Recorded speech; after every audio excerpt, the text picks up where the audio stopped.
Welcome to Midwest Paranormal Presents Paranormal Soup, and I'm your host, Jason Bland. Little distracted. I don't see why we're not connecting to the internet for the radio, the Talkstream Live Paranormal Radio app. If you're trying to listen on there, for some reason I cannot get it connected. Just giving that heads out tonight. I'm sure I'll hear it in the chat room from some people so they couldn't hear. I don't know why. I will have to figure that out later. Because we have a great guest tonight, Psychic Intuitive Counselor Robert Lindsy Milne. I think that's how you say his last name. He's also the host of a podcast, My Side of the Crystal Ball. He's like I said, a Psychic Intuitive Counselor from Toronto. He grew up as a homeless psychic, reader at the place called the Cozy Tea Cup, which was a place in Toronto where he would get his meals by doing readings. He learned the hard way, survival way. Get a reading, get paid, then get to eat. That will bring you up pretty hardcore to get your psychic abilities going when you're homeless and you need to read just to eat for the night. So he's lived a very interesting life, and I believe he will do readings later in the show. Probably after the second commercial break, we'll have the phone lines up, and you guys can call in and get a mini reading for Robert. Also, a lot of really good weird stuff to get to in the World Wide Web of Weird. And again, I'm a little distracted trying to figure out why I can't connect to Talkstream Live tonight. Hopefully I can figure it out during a commercial break for anybody who is trying to listen on there. I know some of you guys do. I will see if I can figure it out. Otherwise, watch YouTube, Facebook, Twitch. We're all there. You can check us out there. But let's go ahead and get on into the show.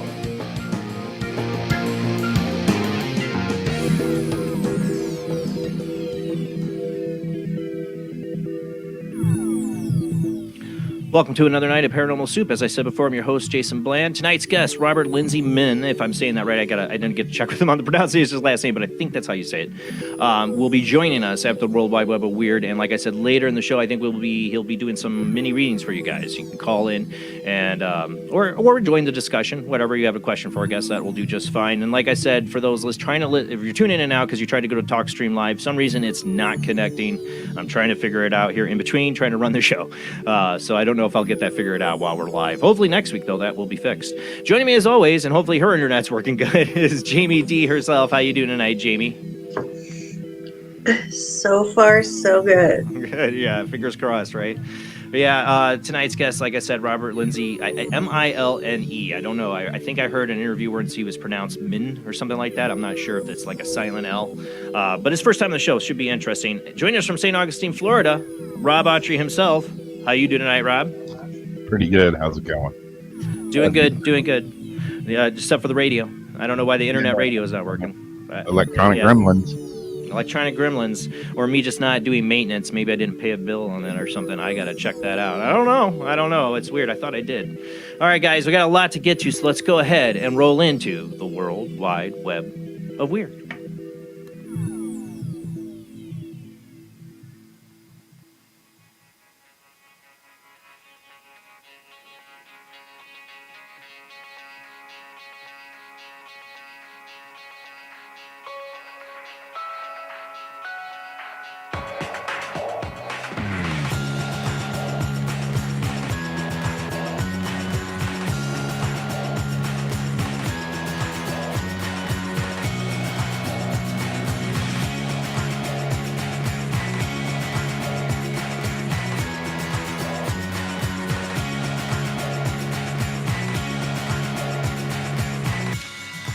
Wow, I messed that cue up. Tonight is the World Wide Web of Weird. Tonight on the World Wide Web of Weird, see, I am trying to solve what happens when you try to solve a technical difficulty while doing a show. It doesn't work right. I got to just stop.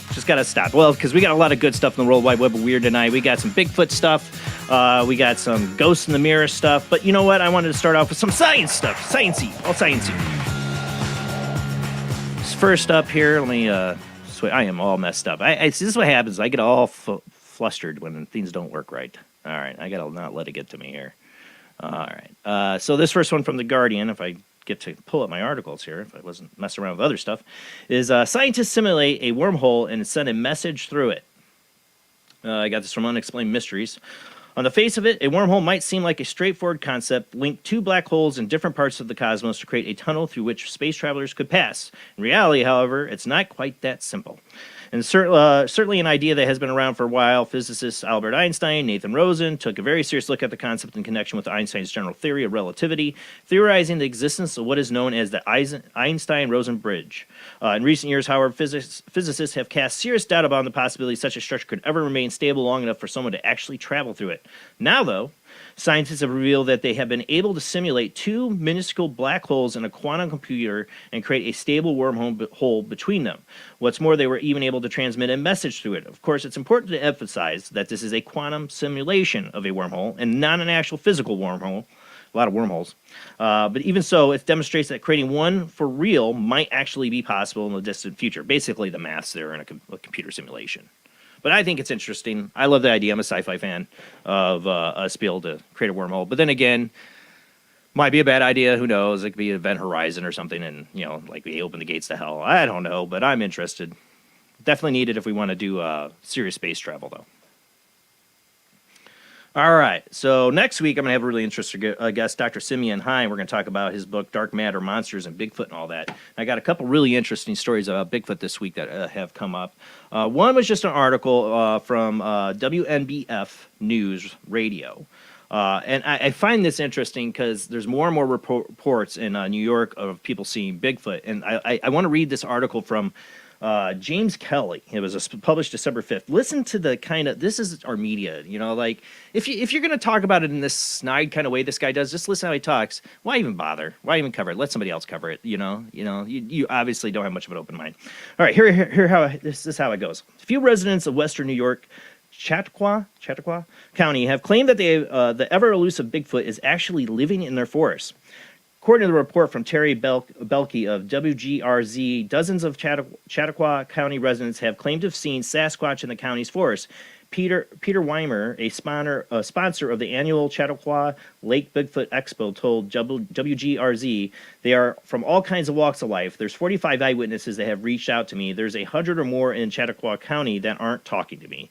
So is the Bigfoot hiding out in New York's forest? Shockingly, like most, I saw Bigfoot claims there's still no concrete proof of it just yet. But those Western New York residents will surely keep trying to find it, and you really can't help but admire the dedication that some have to proving the existence of a creature that people have been unsuccessfully searching for proof of for decades. But then again, nobody has prove that Bigfoot doesn't exist? And if Bigfoot were real, why wouldn't he be wouldn't he be living in New York's forests? It's a perfect environment for potentially mythical creatures to spend its days being captured in the background of the grainiest video footage that's ever existed. Surely scientists will discover proof Bigfoot exists one day. After all these years of trying, I'll keep waiting patiently for the hard evidence, but I'll say it's unlikely that Bigfoot is living in Chautauqua County. But I wish these Western New York residents the best of luck in their journey to prove Bigfoot has been there all along. This is a guy who got assigned, hey, you're going to do the Bigfoot story. We're getting a lot of Bigfoot reports. You're going to cover it. Really? I don't want to cover it. You're going to cover it. And he writes a short, like, article.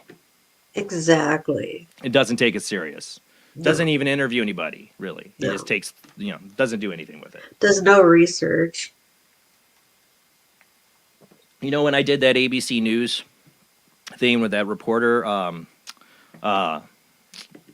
Tiffany, and now I'm forgetting her last name. I feel sorry. Sorry, Tiffany. Totally, my brain's totally flustered from that.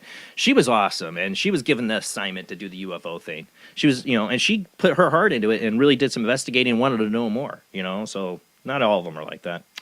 All right, now into the really cool Bigfoot stuff. This comes from Rocky Mountain Sasquatch Organization. You go to Rocky Mountain Sasquatch on YouTube. Just type that in. You'll find it. From December 2nd. It was filmed by boaters in Ontario, Canada. This is crazy. Bigfoot filmed by boaters in a remote area of Ontario, Canada. The footage, which was posted on the YouTube channel Rocky Mountain Sasquatch Organization back on December 2nd, was filmed by boaters in Ontario, Canada. No specific details were provided concerning the precise location or the time and date of the sighting. In the video, a dark brown humanoid appears in a nearby clearing, promptly walks from right to left, and vanishes into the trees. The boat from which the footage was being recorded can then be seen changing direction and heading towards the shoreline as if it were moving to investigate. All right, so we go ahead and watch this here in a second, but if you listen to the commentary, I forgot who the guy was on the YouTube channel for on the Bigfoot. Was it what's the Bigfoot channel again? Rocky Mountain Sasquatch Organization makes a really good point about the color of the Bigfoot and the brush on the ground being so camouflaged together that this thing could just lay on the ground and nobody would see. He makes a really good point about this in video, and he does more detailed analysis than we're going to show here. We're just going to show a quick clip. Go ahead and play it. It's going to be hard to see on our small screen, too, so another reason why you want to go check it out. But I do zoom in. It just walks right by quickly. It reminds me, when you get a chance to really look at this good quality, like I say, go check it out on their YouTube channel. Its walk reminds me of the Patterson-Gimlin film. And there's no audio in the actual footage, I think, at all, if I remember right. It's just the guy talking, but he runs it back and forth and zooms in and kind of analyzes it. There's not much more you see. It's a very quick, there it goes. I don't think it's a guy in a ghillie suit. Could be a guy faking it in a suit, and this is all malarkey. It's the walk and the stride that seems a bit interesting to me. It just reminds me of the Patterson-Gimlin walk. And the arms are very long, it seems like. And his point about the colorization of it matching the brush on the ground, that they're both the same color, would give it really good camouflage. You could just jump and hide on the ground or something.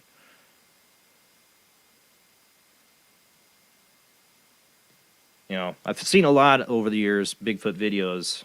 I'm not saying there's one's better than any other, but I do like this one. I have a good feeling about this one. But then again, I've had some that I've had good feelings about and found out they were total hoaxes. But you see how it walks? Yeah, I was thinking if this is real, it's a good one. Yeah. That's what sucks about today's internet is you can't ever trust anything. The land of illusion. Exactly. All right, let's move on. Now we got some ghostly stuff. And this one, the next two are from my favorite YouTube channel, Hidden Underbelly 2.0. He always has really good stuff and analysis, and definitely want to check it out on there because he has longer videos and analysis of this. But I'm just going to take a look at this one. This is a video which was originally posted by a Reddit user by the name of Philly Mundo. It was recorded outside a home in Gainesville, Florida, by a man who had got up around 7 a.m. to smoke outside. Upon suddenly feeling as though he was being watched, he turned his phone towards the garage door and recorded an unknown figure peering out from through the window. According to the poster, his family had all been asleep that time, and when he ventured through the door afterwards to investigate, he found no signs of an intruder. The first, well, you just go ahead and watch it. This guy says his house is haunted too, so. This one did have his audio, that's right. Of him going, huh, what? I forgot about this one. Like he's going, what is that? And the thing. I told Rob to mute it because sometimes they have video music in the background. I don't hear it. Don't worry about it. You can watch, like I said, the whole video and the audio and all that hidden underbelly. But when I watch this, and I think I do my own zoom in of this, your initial thoughts would be it's pareidolia, it's some kind of smudging or shadowing on the mirror, or on the window. But it does seem to move, like it moves away. And maybe that's him changing position and lighting, but it really does look like somebody's face is starting to form there, and then it just kind of turns and goes away. Yeah, I hear the audio of it. Hear the bugs. Look, he goes up there and looks in to see if somebody was there. I feel like this is legit. Like, there's nobody faking anything. Look, it looks like she kind of like it's a feminine face, and it kind of turns back to look at him kind of a little bit, and then it kind of loses its form, and then disappears. And he's still kind of looking. He's not changing too many angles of it. If it was like a lighting thing, but I don't know. That's There, and this is when it kind of disappears a little bit.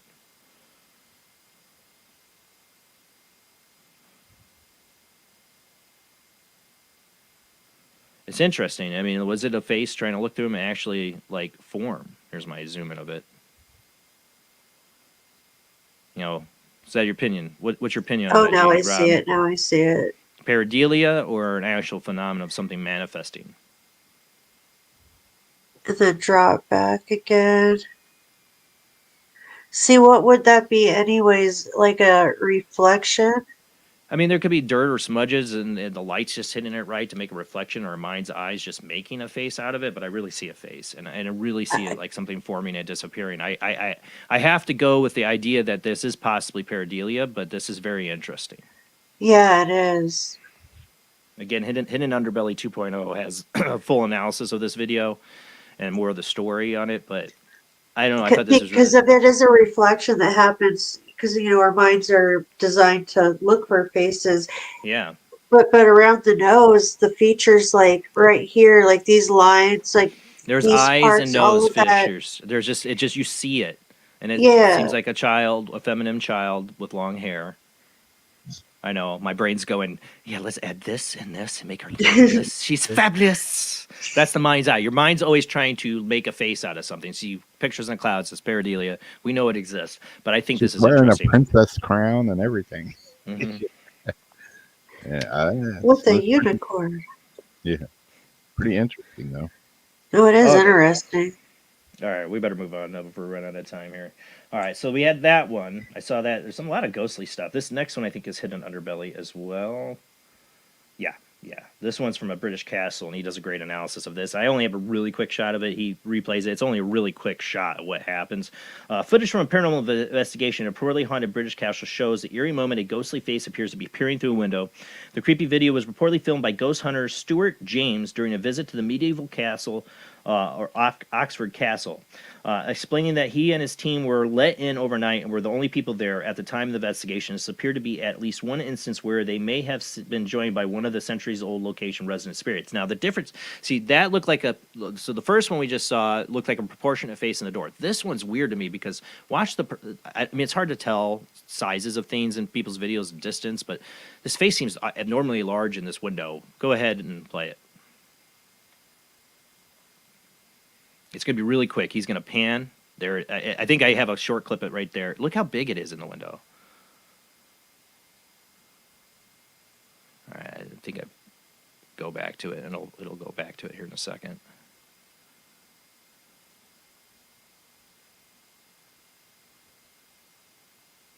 I thought it would. Like he turns. All right, here it comes. So when you see it, this one I could definitely sum up to maybe be pareidolia. That looks like a face when you zoom in. It has a nose and the eyes. It's so quick though, and it's so doesn't seem like proportionally right. Like it's look. I mean, it's hard to say. I don't know what the distance or size. It looks like I don't know. It's hard to say. It's so quick. It's hard to say. I mean, when you zoom in, and he does it. Like I said, he does great analysis Is on it a the hidden screen? underbelly. No, it's a Like window. screen pushed in. But is there a screen on the I window don't kind know. of pushed in or dusty? I don't know.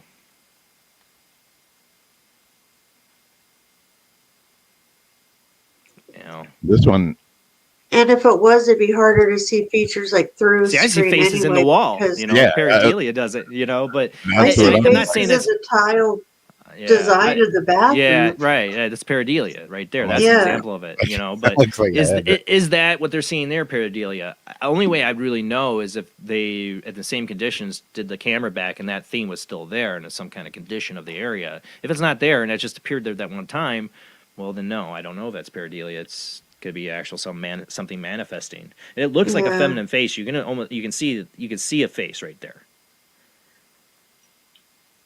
They would have had to do a little experiment on that. Yeah.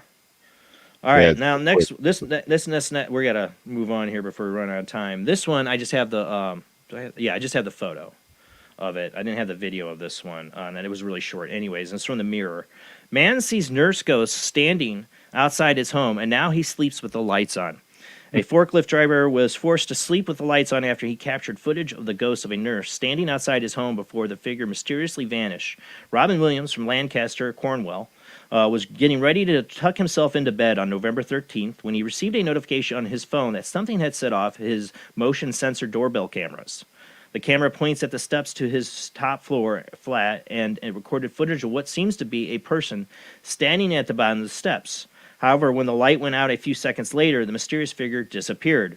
Rob then rewatched the footage in disbelief and realized that the strange figure was translucent rather than solid, leaving him convinced it was a ghost and so petrified that he slept with the lights on the rest of the night. The 39-year-old said, "My outside cameras are motion activated, so obviously they only start recording when something is physically there or sets it off as well as the outside lights. I was getting ready for bed. I had a notification pop up, so I checked it out on the live stream to see what I thought was someone standing at the bottom of my stairs." I'm looking at it on my own thing. Like I said, you get this at the Mirror. I don't know how he knows it's a nurse. Let's get to that part. At first, I thought it might have been somebody drunk just standing there, but it wasn't solid figure. I watched it for about 20 seconds, and then the lights went off, and there was nothing there. It proper freaked me out. I couldn't really work out what it was. I didn't know what it was, but it had the characteristics of a person. You can clearly see the head with a hat in the shape of a body, but it was slightly translucent. He added that he phoned his girlfriend straight away to tell her what he had seen. I literally got on the phone to my girlfriend and told her straight away. I sent her the clip, and she was like, "What the hell is that?" It's pretty creepy. I didn't get much sleep that night. I slept with the lights on. I still got the video saved, and I keep watching again and again and again. And the more I watch it, I think that's strange. You can trawl the internet for ghost videos that some of you think, come on, off of it. It's the strangest thing I've ever seen. I don't know why he thinks I don't remember why he thought it was a good nurse. I was gonna say, I mean, at least at least it's a nurse hanging out. I mean, that's Because of the hat. Well, here we go. She said that the lady came to visit me is called... Oh, he talked to a psychic. That's right. I had a message pop up through later posting the video. I don't know the lady, but apparently she's a medium. She said she's always been gifted in this sort of aspect. She said that the lady came to visit me is called Helen, and she's got this whole backstory that she was a nurse that used to work in the big hospital, which used to be probably 30 seconds across from my building. Maybe she's on. Maybe she's telling the truth. I mean, what she has to gain to send her that message, Nothing. I mean, maybe she's getting a legit reading. I don't know. It's like a blurry image, but I would be nervous. We keep talking about getting more, the ring cams in our house, and I can't really put one on my front door because I live so close to a very busy street. I don't know how to. I'm afraid it's going to get set off by just everybody and everything going across. But man, all this people with cameras now catching this stuff. Yeah, you know what I'm waiting for is somebody with one of these camera systems, and I know people, my abductee friends, would say that aliens shut this stuff down. There's no way they're going to record, but one of these times they got to mess up, and somebody's going to have. UPS shuts it down. They jammed the cameras. They've jammed ours twice. Are they doing that now? Yeah, And UPS and Amazon. why? Because they don't want to see how crappy their drivers are, I don't know. and how they twice throw your stuff at the door. Look it up. Really? They carry chambers. Wow. Really? I did not know that. It's funny. It was a pain to get this back. We almost thought we were going to have to buy a whole new system and everything. There's got to be some kind of law against that. I've been doing a lot of stuff with e-bikes and regular bikes and stuff, and I've been seeing it all over the place. People are that are manufacturing the bikes or, selling them or whatever, they ship them in boxes. They come in big boxes, but on the boxes, they're putting like a big flat screen TV just because FedEx and UPS are just banging the crap out of the boxes. So they're shipping them in TV so boxes. They'll make them, so they'll think they got to be more careful. Wow. Yeah. You have one job. Okay. Yeah, exactly. One job. Yeah, but then, All right, so last up, I only have 2 minutes to get on my soapbox here. So everybody was asking me at my work, I'd seen it because they know I'm into aviation, and did you see the new B-21? And even my Star Wars Squadrons fans were talking about this, the unveiling of this new multi-billion-dollar aircraft. Yay, we built a new killing weapon. What am I supposed to say? They all ask me because it looks like a big UFO. Doesn't it? I mean, but the more and more they advance these things, they look like UFOs. And it's $700 million. 700 million. Oh, well, I was wrong. It wasn't a billion. Oh, geez. There's only 700 million. But that's 700 millions, but that's just the start. And they ordered 100 of them. I mean, call me a conspiracy theorist, which I've been called a billion times over and don't give a crap about, but a bit convenient for them to get this out from Northrop Grumman, or Grumman, how you say that, them, just in time for the threats of nuclear war in Ukraine and everything. Oh, hey, we got this thing. It can go over and it can get through any air defense and nuke them. I like the advancements in technology. We should be seeing advancements. We should like this, but at the same time, we can't land on the frickin' moon. You don't think our military can? Thing is, they've had this plane. They've had they have other stuff that's way more advanced than this. They're not releasing to the public. That's my opinion. But at the same time, it's all about contracts. It's not. They know they have advanced things. Some of them. Yeah, Not those are paid by all of black budget things. This is a contract deal for Northrop Grumman, whatever, from their friends in the Senate that are like, yeah, you get the contract and you're getting all this money. And we're going to get the budget because, now we're afraid we're at war with Russia again, and China. Things are just going swimmingly. Let's hope 2023 is better, but that's it for the World Wide Web of Weird. Tonight's guest is Psychic Intuitive Counselor Robert Lindsy Milne. I believe hopefully I said that right. He is a podcast host of My Side of the Crystal Ball. He's a Psychic Intuitive Counselor. We're going to talk about his life experiences and hopefully do some live readings tonight. I'm looking for my music button. I am so off tonight. I still haven't been able to fix the internet radio either, and I still got to check it out. I'm going to try to check into that during this commercial break and see if I can get it connected. But we'll be right back after this short commercial break.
Join us every Wednesday night at midnight Eastern Standard Time for Weird Wednesday, the live stream, with your hosts Jamie, the Living Dead Girl, and Rob, the Phantom, where we'll talk about all things paranormal, including zodiac, astrology, tarot card and oracle card readings, live ghost boxing and spirit communication, where we'll do Voices from Beyond, the Cold Case Files. So we hope you join us live on Facebook and YouTube every Wednesday night at midnight Eastern Standard Time. We hope to see you there. Bye-bye.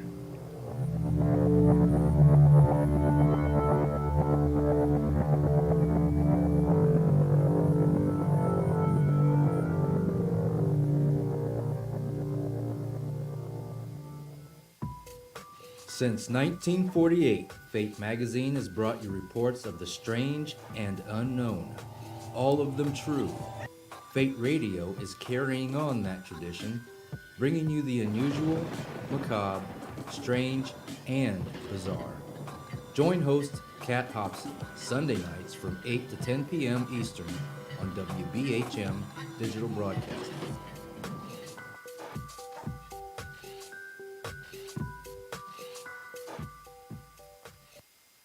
Of the second kind, physical evidence of a UFO. Close encounters of the third kind, contact. From Steven Spielberg, the director of Jaws, comes one of the most ambitious and unusual films ever made. And what you will see has never been seen before. It's a cosmic mystery crossing what many scientists believe will be the next threshold of human experience. It is called Close Encounters of the Third Kind. It begins in an Indiana town and leads to one inescapable conclusion. We are not alone.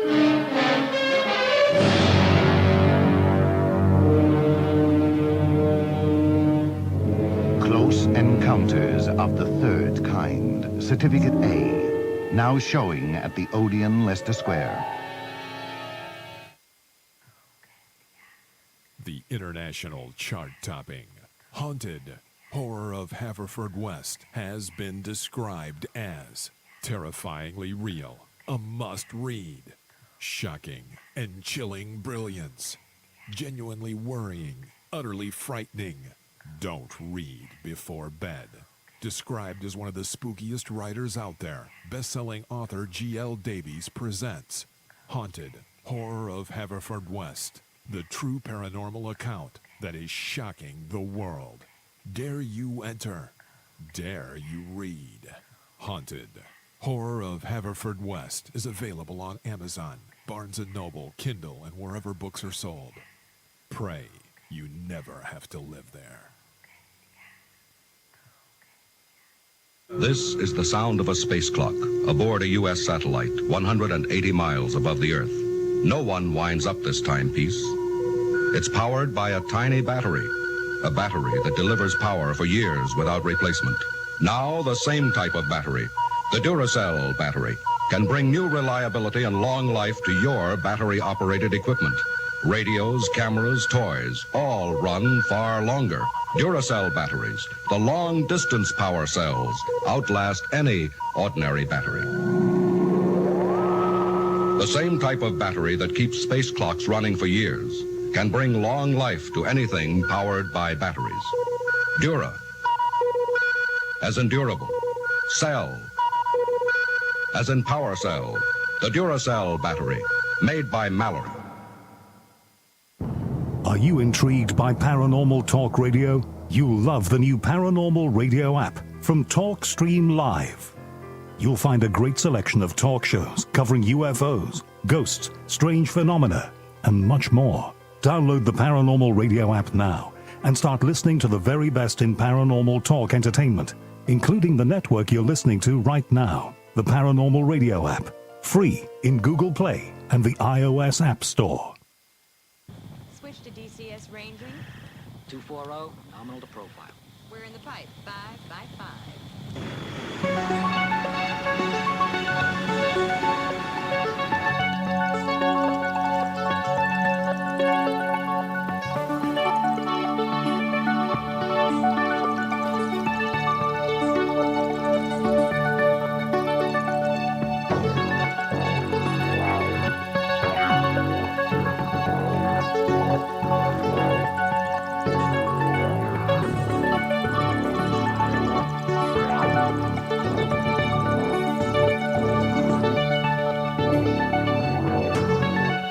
Tonight on Paranormal Soup is a night of technical difficulties. Still can't get the internet radio to work, and our guest is having trouble logging on. I gave him my backup number and Skype number. Hopefully we'll get him on there. But our guest hopefully will be with us is Robert Lindsy Milne.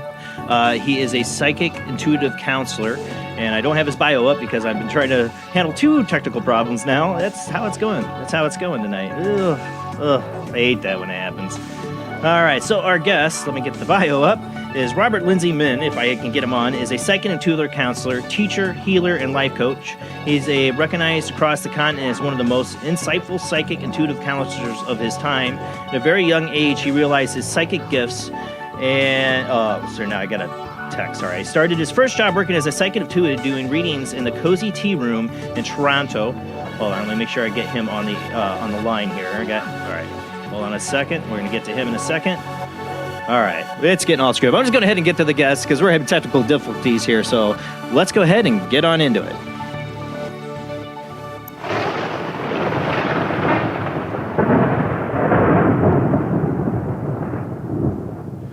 All right, let me pull up the guest here. Let's see. All right. So it's audio only on this line, Robert? No, let me just put it on video. No.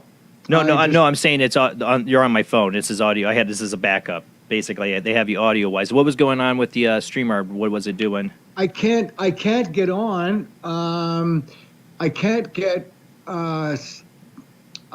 get my. I've been doing this for like 40 minutes. Oh no. I can't get my Chrome to work. When I'm trying to log on to SteamYard, it was working yesterday, and I can't figure it out today. Can you have are you on YouTube by any chance? Well, yeah, we're streaming live to YouTube right now. We can do it this way. They're just not going to see you. They're just going to hear you. Oh, that's too bad. Yeah, the only way I can do video is if you're on here on the StreamYard.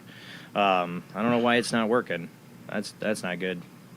And I just can't get it to work. And I've been it just keeps saying that my browser doesn't acknowledge SteamYard, and then I go over to Chrome and I keep getting locked out and put back on again, and it's just been absolutely nuts. The only other thing I could say is do you have to update by any chance? Did I what? Do you have to update by any chance? No. No. The only other thing I would say to try is if you haven't is copy the actual URL link for the video call and paste it in the Chrome. And the search Okay. So where will I get that from? The email you sent me? Yeah, it's that link. If you just highlight it, copy it, and paste it. Okay. And then go to the and then go to Chrome. Yep, and then paste it in that All right. that URL bar. Okay, so I'm just gonna. Okay, I don't want to lose you now. I'm so sorry. It happens sometimes. Okay, so this has been nuts, boy. Yeah, Okay. I haven't been able to get our internet radio working either tonight, so we're off air on there too. We're on air, YouTube, Facebook, and Twitch, but it's technical difficulties tonight for sure.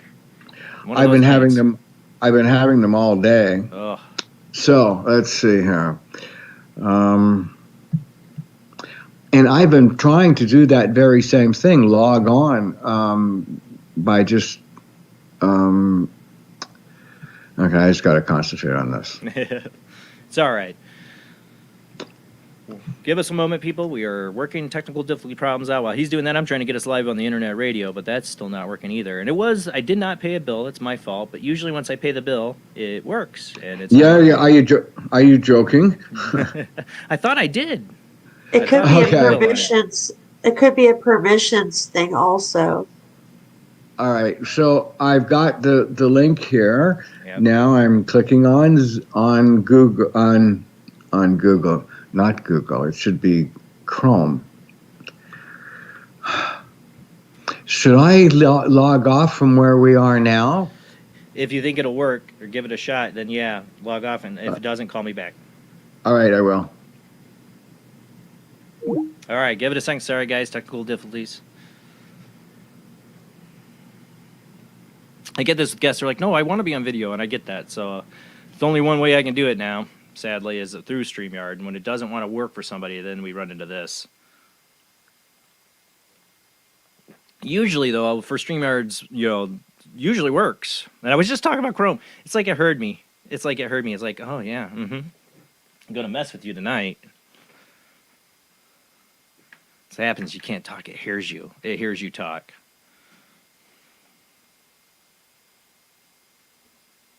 Do not. Hopefully it's hopefully it's loading them in. Well, hopefully, I'm hoping.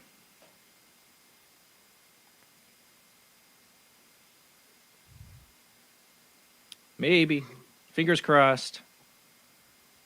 Because also, if we get him on here, it opens up both my phone lines. If he's on my phone line, then it shuts me down on one. Or do you have a phone line available still, Rob, if we have to turn to you for an extra phone line?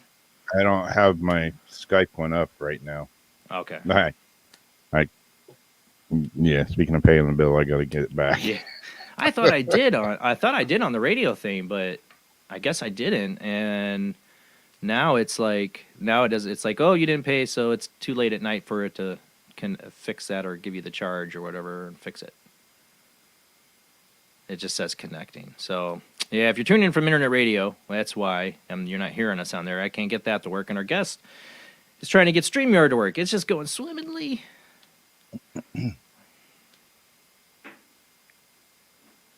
Yeah, fingers crossed, right? I've seen a lot of that tonight. Jamie was having technical problems before the show, too. It's like, oh, it's just going to be one of those nights. Hello, EMP. It's so far not looking good for Robert getting on StreamYard yet. He hasn't called me back on Skype. There's a few steps to make it work. You have to like actually go in and like change your permissions and restart the computer. There's several things. That's why I don't like it. Sometimes restarting your computer will fix it. Yeah, that was Just another restarting. thing. It says just try to restart. Yeah, a lot of times if you reboot, it'll just magically appear. Because one thing was like, is your browser updated? The other was just try restarting. The other thing was, check your permissions. Mouth breather.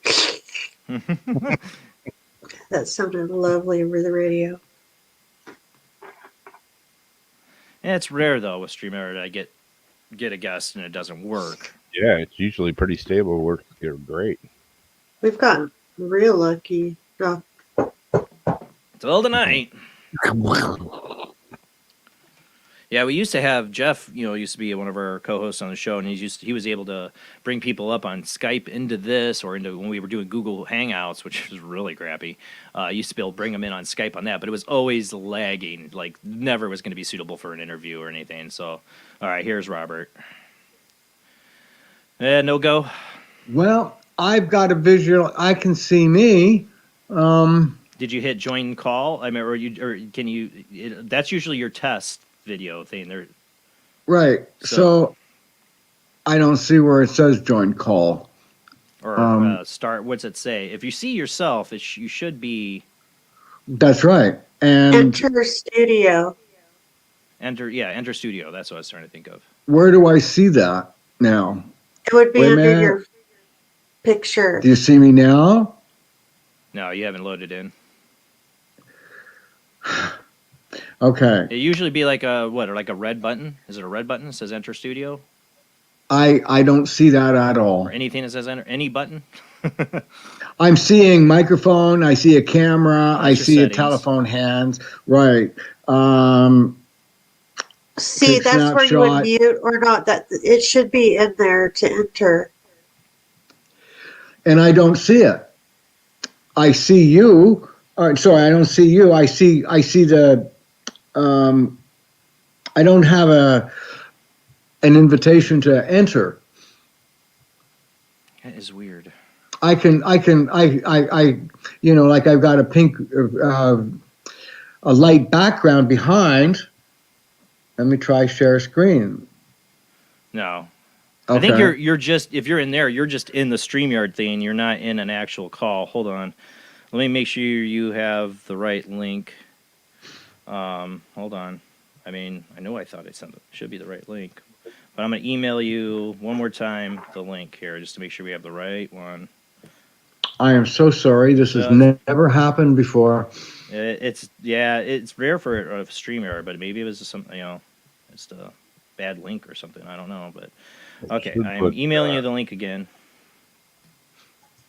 We'll get it figured out. Okay. I'll be here no matter what. Yeah, we'll get it working. Either now we do audio tonight. It's fine. We can do that. But I just sent you the link. You I'm should waiting. Yep. It should look like this if you can share that, maybe. Hold Did on. it ask you Well, he can't see. permission for the camera and microphone? No. Yeah, I don't think It's he was in the not. right thing. I don't think he was in the right thing. It sounded like he was just entering like the basic StreamYard setup on his own. So I might also just be on, it looks like I'm on Chrome right now, and I know that I can go to Safari and log on Skype from Safari as well. Safari, because I don't think Yeah. Safari works with Safari won't StreamYard. work. It doesn't. I don't think it does. Not very well. You could But try if I'm on, okay, I if just I'm read on it's not Skype compatible. though, okay, Did you get the link I sent though? I haven't received it yet. Oh, jeez. Oh, that's. Let me just check another one. It should be like reply to your last email. Yes, To me. I'm just waiting. It shows it sent on my end. Hi. I don't even have that. Oh man. You have internet. Yeah, you have internet Oh, yeah, service, of course right? he does. I got It's it. here. I got it now. Yeah. No, I've got He's got I've it. got I've got high end stuff, right? Yeah, yeah. Okay.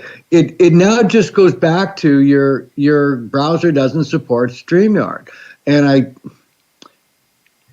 God. Let me see something. Yeah, If you- Safari won't work. You have to use Chrome for it. Oh. Have you Yes, tried restarting your computer? Yes, I have. Let me Okay. try it one more time, though. Let me just try it again. I'm just logging off for a moment. Okay. All right.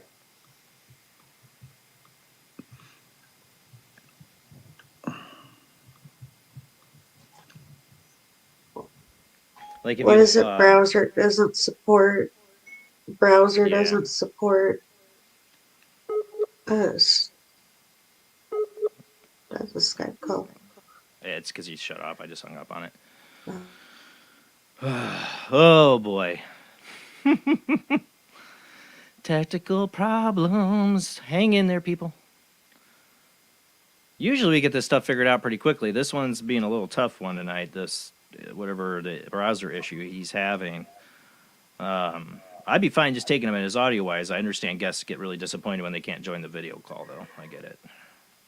And we usually do this like an hour before the show starts. We have like a sound check.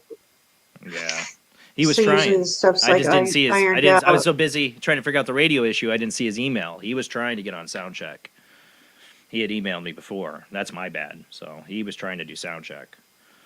I didn't see his email going, I can't get on. If I would have saw that, but if I hadn't had this issue with my internet radio, which is, I guess, my own damn fault. Speaking of that, let's test that again. Not that there's much to listen to right now. No, that's still not working.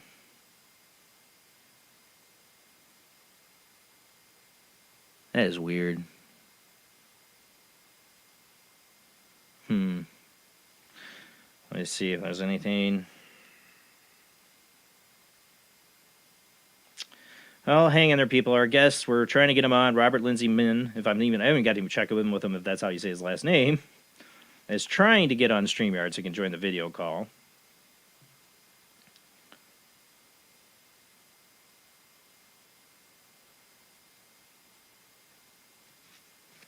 Maybe it's the way it's sending the link in the email now. Let me see.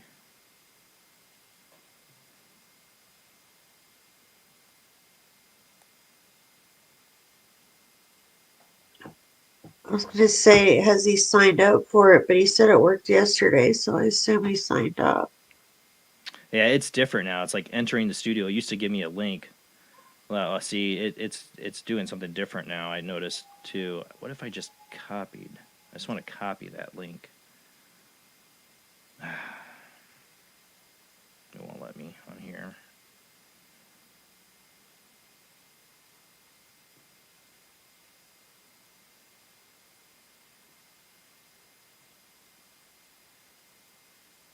try that. Maybe.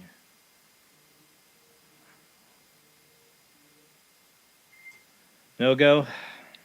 No go. You can't see me. No, I don't see you in there. I can see me. Yeah, I think it's taking you to the general thing. They changed the way they gave the link out. I'm sending you a new link. Okay, I'm sending you a new link All right, because I just so figured that. I just sent okay. it. And this is the last try. Otherwise, we go audio only. This link is just the URL. It's not like what it's doing is just copying the browser. I've noticed that. So so this should give you the actual URL. So I'm going to hang up again and get it just from the email. Copy that URL. I just sent it. Okay. Wait for you hang up. Let's make sure you got it. It's send it on my end. It says, but it says, yep, I've got it here. You see, right? it says HTTP StreamYard.com, and it'll have a slash and then a bunch of numbers and letters. Okay, copy that. Just that, and paste that into your URL. Okay. On Chrome. And I hang up from you as well, right? Yeah, okay. We'll try that. All right.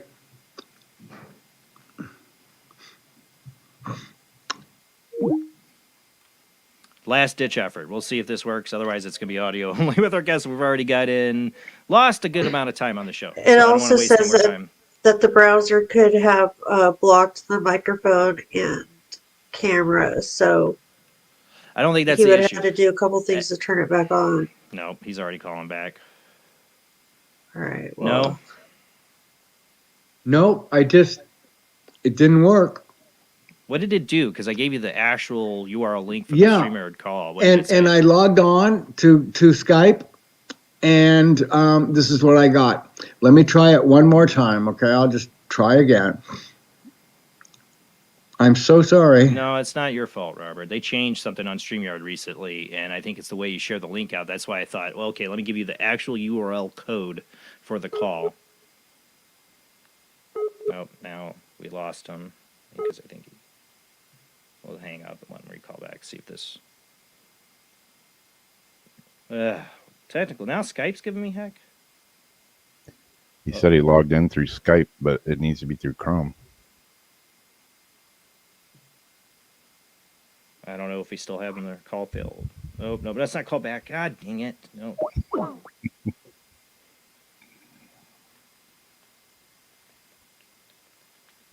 Well, he said Skype, but maybe it's you can't do it through Skype. It's got to be in Chrome, but... What we have here is failure. To communicate. Oh, there he is. That worked. So, yeah, it's not his fault. It's the way StreamYard changed it. Yeah. There you are. Okay. We lost a lot of time on this. I'm so sorry. It's not your fault. Oh. No, Robert. It's not your fault. It's StreamYard changed the way they share out the guest link now.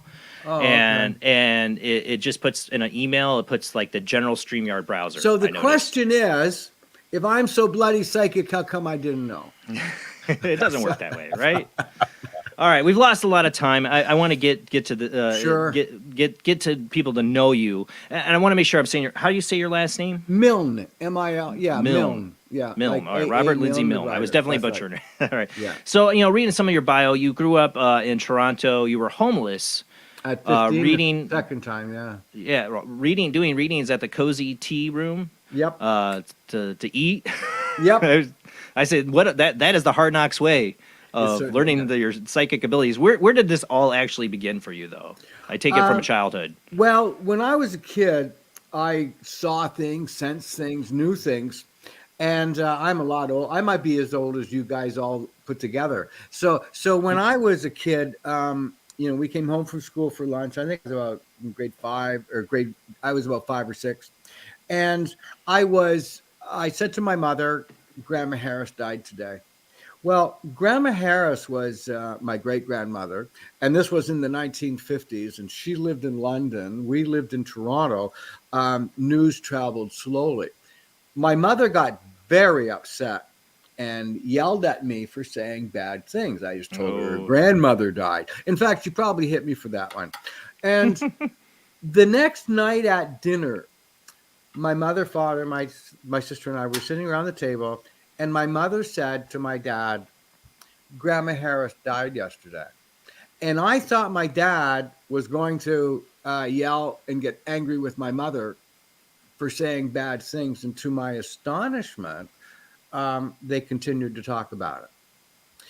And that's my remembrance of some of the things that I said. You know, Uncle Harold, that wasn't Aunt Sally. Who was that? Well, that one got me hit for sure.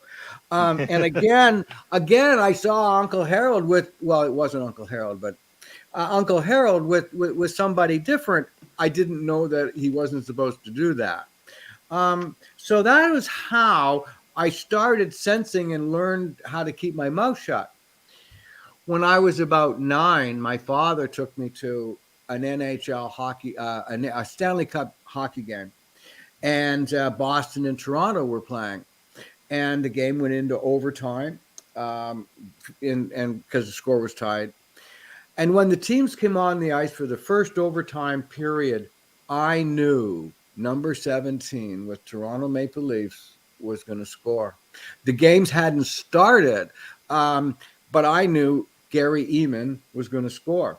Anyway, a couple of minutes later, the referee blows the whistle and the teams go to the benches and the starting lineup was on. Eamon wasn't even on the ice at the time. And then in Maple Leaf Gardens at the time, it was sold out. And imagine the lights going down. There's like 18,000 people getting ready for the referee to drop the puck. And I couldn't hold that energy in anymore. And I jumped up and started screaming and cheering because Gary Eamon scored, but the game hadn't started. And everybody in the building turned and looked at me and my dad. And he said, "Sit down." And I did. And anyway, the referee drops the puck and the game starts. And I'm looking around thinking, nobody knows Eamon's going to score. And then Eamon jumps over the boards, maybe 3-5 minutes into the period, and a guy passes the puck and he tips it in the net, and the building erupts. And that was when I knew other people weren't seeing what I was seeing. And flashlights were going off, and people were yelling and screaming, and I just looked around and thought, I see things differently. And well, that's what I say at this age. I'm not quite sure what the words were back when I was 9, but I certainly knew I was different. And I knew that's what somehow, some way, this was going to be how I would survive or make my living, or this is what I was going to do forever. And I have. It's been next month in January, I'll have been a professional psychic for 58 years. Oh, wow. That is a long time. I told you could add up all your ages and they still might be older than y'all, you know? Yeah, knowing that, for like that sports thing, your dad could have totally taken you to do some sports betting, but... Well, I got him back. Well, you see, my father, even till the day he died, which was only like 2 years ago, my dad said to me that he's going to go to his grave believing his only son is a fraud and a charlatan. Oh. And he also said I was the only guy he met that never had a job. So that certainly wasn't a compliment. And over the years, I just stopped caring. And actually, I just stopped caring whether anybody believes or not. I just don't.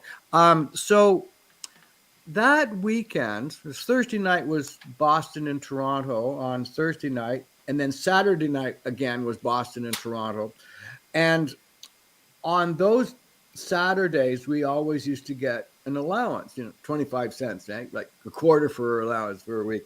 And that got us into a movie. You got a big box of popcorn, a box of candies, a soft drink, and you'd see like 2 full movies and like about 6 cartoons or something. That was for a quarter. So when I was getting my quarter, I said to my dad, Boston's going to win tonight. And he said the equivalent of, no way, I can't remember what it was, but he said, not a chance. And I said, well, I bet you. Yeah, yep. I said, I bet you. And he took my quarter back, and I didn't go to the show that day. But that night, I doubled my allowance. And I hustled him for years until I got so good at it. I got so good at it, I had to let him win sometimes because I was afraid that he would catch on. When I was in my early teens, I realized that really wasn't like a real cool thing to do to hustle them that much, or anybody. I don't know. I think your dad kind of had some karma on that one to come. So? Yeah. Yes. Okay. Yes. So he kind of asked for it. But I stopped doing that just because it just didn't seem right. But but this is how I survived all through my life. Now, when you said with the hockey game, it was knowing. Was it a knowing or was it a vision? Did you see it in your mind's eye? How does your abilities work for you? In that particular case, I just knew, and it seemed as we got closer to the start of the game, it seemed like it had already happened. But I didn't. But I didn't see the other people reacting. And then I just got. Now I was going to think back. 60 years, more than that. It was hard to. Imagine it was the energy was just building, and it built and it built and it built, and I couldn't hold it in anymore. That's pretty much what it happened. Yeah, I mean, I'm always one of the things I've had a lot of experiences since my childhood of having mine were usually dreams that I would have where I would see exactly the future. And sometimes it'd be really stupid things, but I would see it. I would see it exactly as it happened. Like what? What? Tell me a stupid thing. Well, the stupid thing, I remember one time, I used to spend the weekends at my grandparents' a lot with my two cousins. We're only months apart. And my poor grandparents would take all three boys. And it'd be craziness, and we'd get in trouble a lot.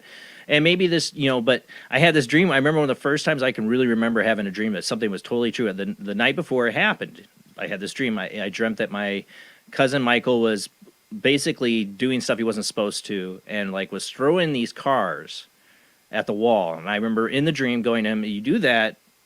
And this has always been my clue since, because I've dreamt about this in the dream. I dreamt about this.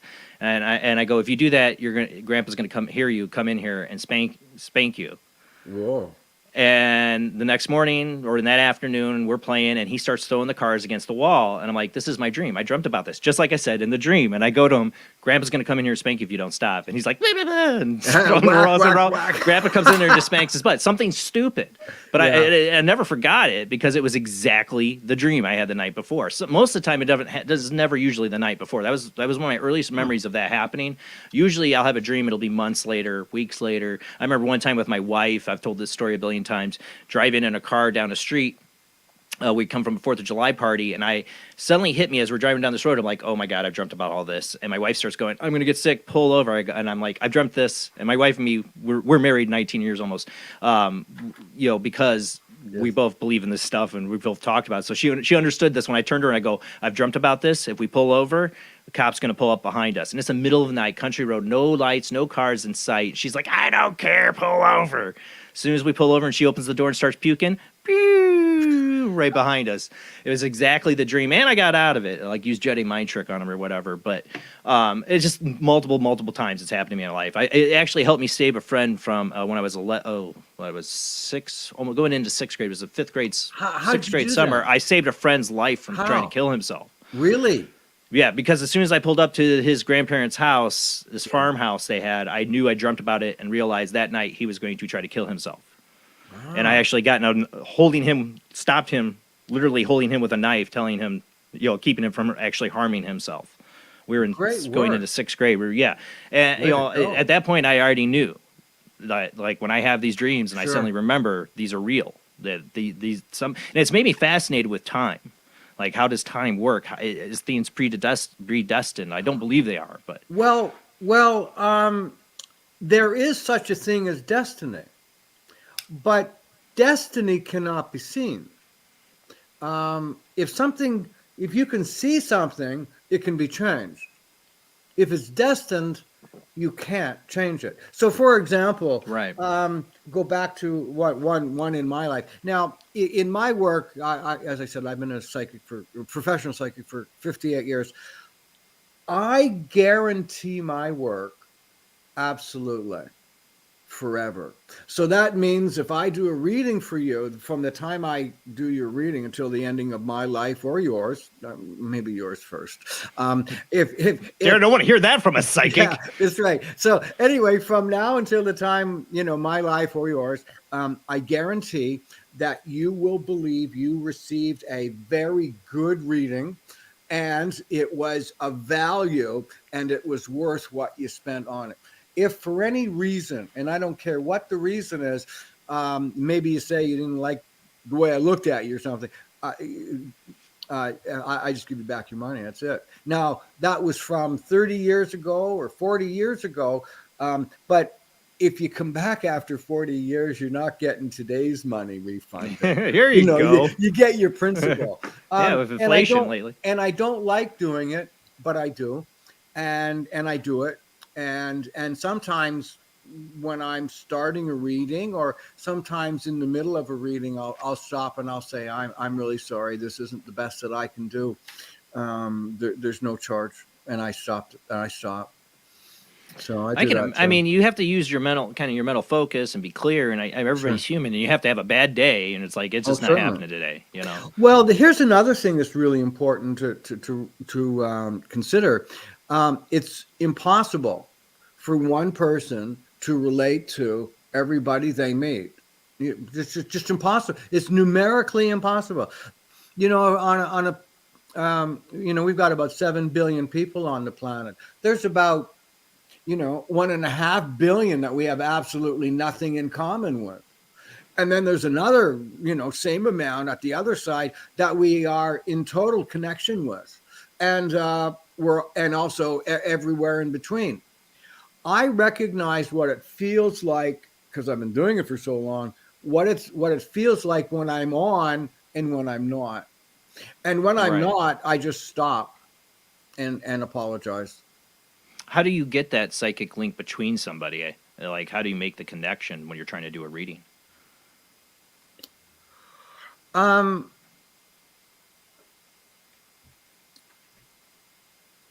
do I do it? Well, I'm rather disciplined in the way I do my work.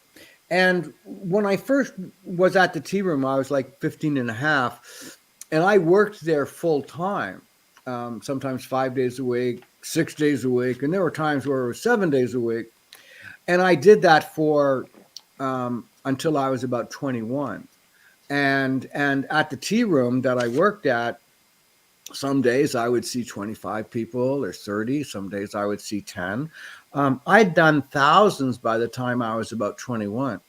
And at the tea room, there was no moral thing. You had to do the reading, whether you liked it or didn't like it, or whether you were doing a good reading or a bad reading, you had to do the reading. And over time, I got a sense of what it was like when I was tuning in, when I was on, and when I wasn't. And I can't remember the question now. I just went on this. Like how you get that energy link between somebody that they get that reading. I have a way that I start. And the readings I do are a monologue rather than a dialogue. And I ask people not to interrupt. I ask people wait for the question period to be over, or wait for the question period.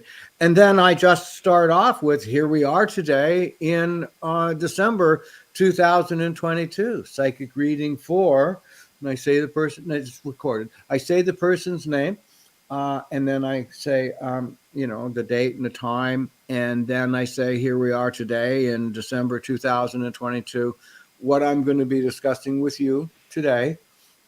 And I start. And I've been doing that for 50 years. See, I was curious about that because, I've had, like I said, psychically experiences, and I've tuned into things different ways, and sometimes I have no control over it. That's why I would never call myself a psychic or try to do it. They're just things that happen to me randomly. I somehow connect to can I just interject for here, just a moment here? When you say you can't control it, what have you done to try to control it? I have, my own way, like training wheels using tarot cards, and I've done pretty good readings doing that. It seems to help to get me to focus, at least the way to. But what I've been seeing when I've had the most powerful experiences of just out of nowhere. You know what I'm saying? Like, it wasn't trying; it just happened. Kind of thing. That the really crazy stuff has always been the stuff that I wasn't trying, and it just really happened. So, being psychic is a normal, natural phenomenon that almost everybody has. Not 100%, but almost everybody. And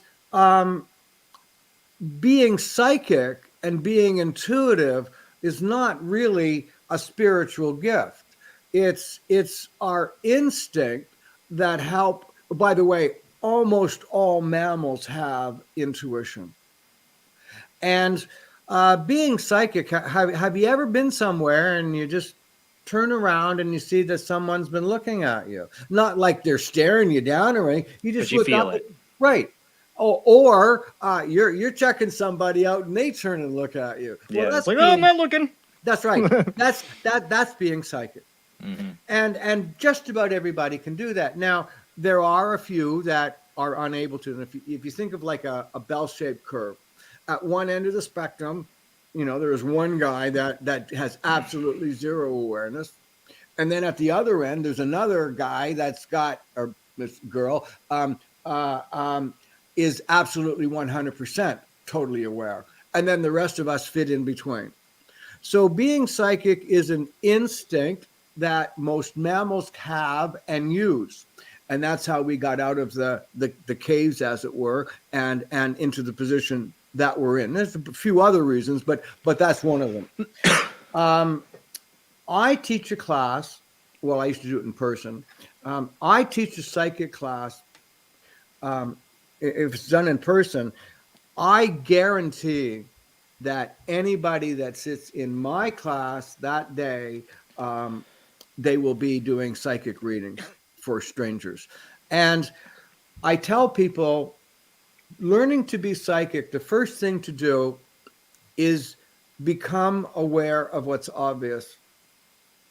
Just use your senses, because our senses, touch, taste, smell, see, hear, we work them all together, and then we get a sixth sense. And that's where our psychic or intuition comes from. That sixth sense, by being aware of all of our other senses at the same time. That's having ESP. When we become aware of what's obvious, then more becomes obvious. And then more becomes obvious, and then more becomes obvious again, until you get to a point that's what's obvious to you is not obvious to other people. That's like my everyday life. That's how I feel all the time. I'm like, Right. Does anybody else see this in life? Right. It's one of my common sayings. So back to being psychic, the first focus, though, is become aware of what's obvious. So look at the person that you're going to do a reading for. Look at them. See them. Now, another way to describe being psychic or becoming aware of what's obvious and then where it goes, because, as I said, being psychic is a normal, natural phenomenon that almost everybody has. I've had this job my whole life. I've had obsessions as well, where I'll get interested in something unrelated to being psychic, and I just get extreme about it as an avocation. And one time I got interested in painting houses, the insides of houses, both mine and everybody I knew. Oh. And I'm a house nut. I drive by houses like, oh, I wish I could see inside there. Oh, I wish I could see inside there. I love houses. So I'll give you an example about how much I used to like to paint. I lived in my house this one house for 5 years, and I painted it from top to bottom 5 different times. That's how much, and plus I helped other people paint. One day, a friend of mine, a building contractor, came to my place, and he walked in and he looked around, because I was real proud of the paint job, and he looked around and said, "Who did this paint job? I hope you didn't pay for it." And I said, well, I did it. And then he sort of said, "Oh, that wasn't too bad then." And then I said, "Well, wait, what are you seeing that I'm not seeing?" And he showed me the mistakes that I had made that I didn't see. But to him, they were obvious. And when he showed me those mistakes, I never unsaw them again. Right. Never. But more so than that, I would walk into a place, even now today, like 30 years later, and I look around, and they're obvious, the mistakes. And when I became aware of what's obvious, then more becomes obvious. So eventually what happens when you look at that person, see them for who they are, sense their energy, observe them, feel them with all of your senses, and then more and more and more will happen. You know, it's interesting the way that you describe the kind of the seeing the obvious, you know, because for you, the way it seems like your life has developed, and the way you talk about, you know, everybody has the ability. As I've always theorized on the show, that for psychic abilities, that everybody has them, because in nature, for us to have survived and evolved, the ones who had our ancestors who survived and passed on the genetic code were the ones who had to have enough an intuition to know, don't go into that cave, there's a bear in there. Or, absolutely. You know what I'm saying? It's like it's built into our genetics. Absolutely. It's part of our survival instinct. So we all, in some way, have to have it to one degree or another. Indeed. Yeah. I always felt like I could develop everybody does. Well, sure. It's an ability. It's a talent. It doesn't have to be spiritual. And they're two different things, being spiritual and being psychic. And it comes from two different parts of the brain, by the way. Two different parts of the brain are activated, spirituality and being psychic. I was the first psychic in Canada to tour radio and TV shows. I was like the pioneer in that. And over my career, I've traveled around the world appearing on radio and TV shows. And there were some years I was on the road like 40 weeks. And I do open line. And it's been a while because I've been kind of like semi-retired. I do an open line show, and in the technique I use, people call in, tell me their first name and where they're calling from, have a question on their mind, but don't ask it. So, you know, someone calls, I'm Mary, or I'm Ken from, you know, South Carolina. Yeah. And I say, okay, thanks a lot, Mary or Ken or whatever your name. Thanks a lot for calling. And then I say, okay, so you're at home now.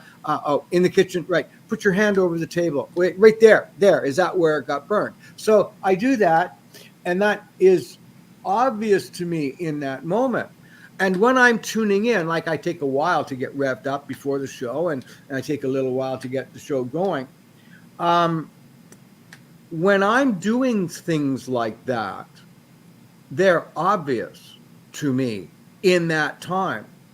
And I remember when I was touring a lot, I used to record every show, and I would listen to the air checks of how I was performing and making sure I wasn't falling into routines and things like that.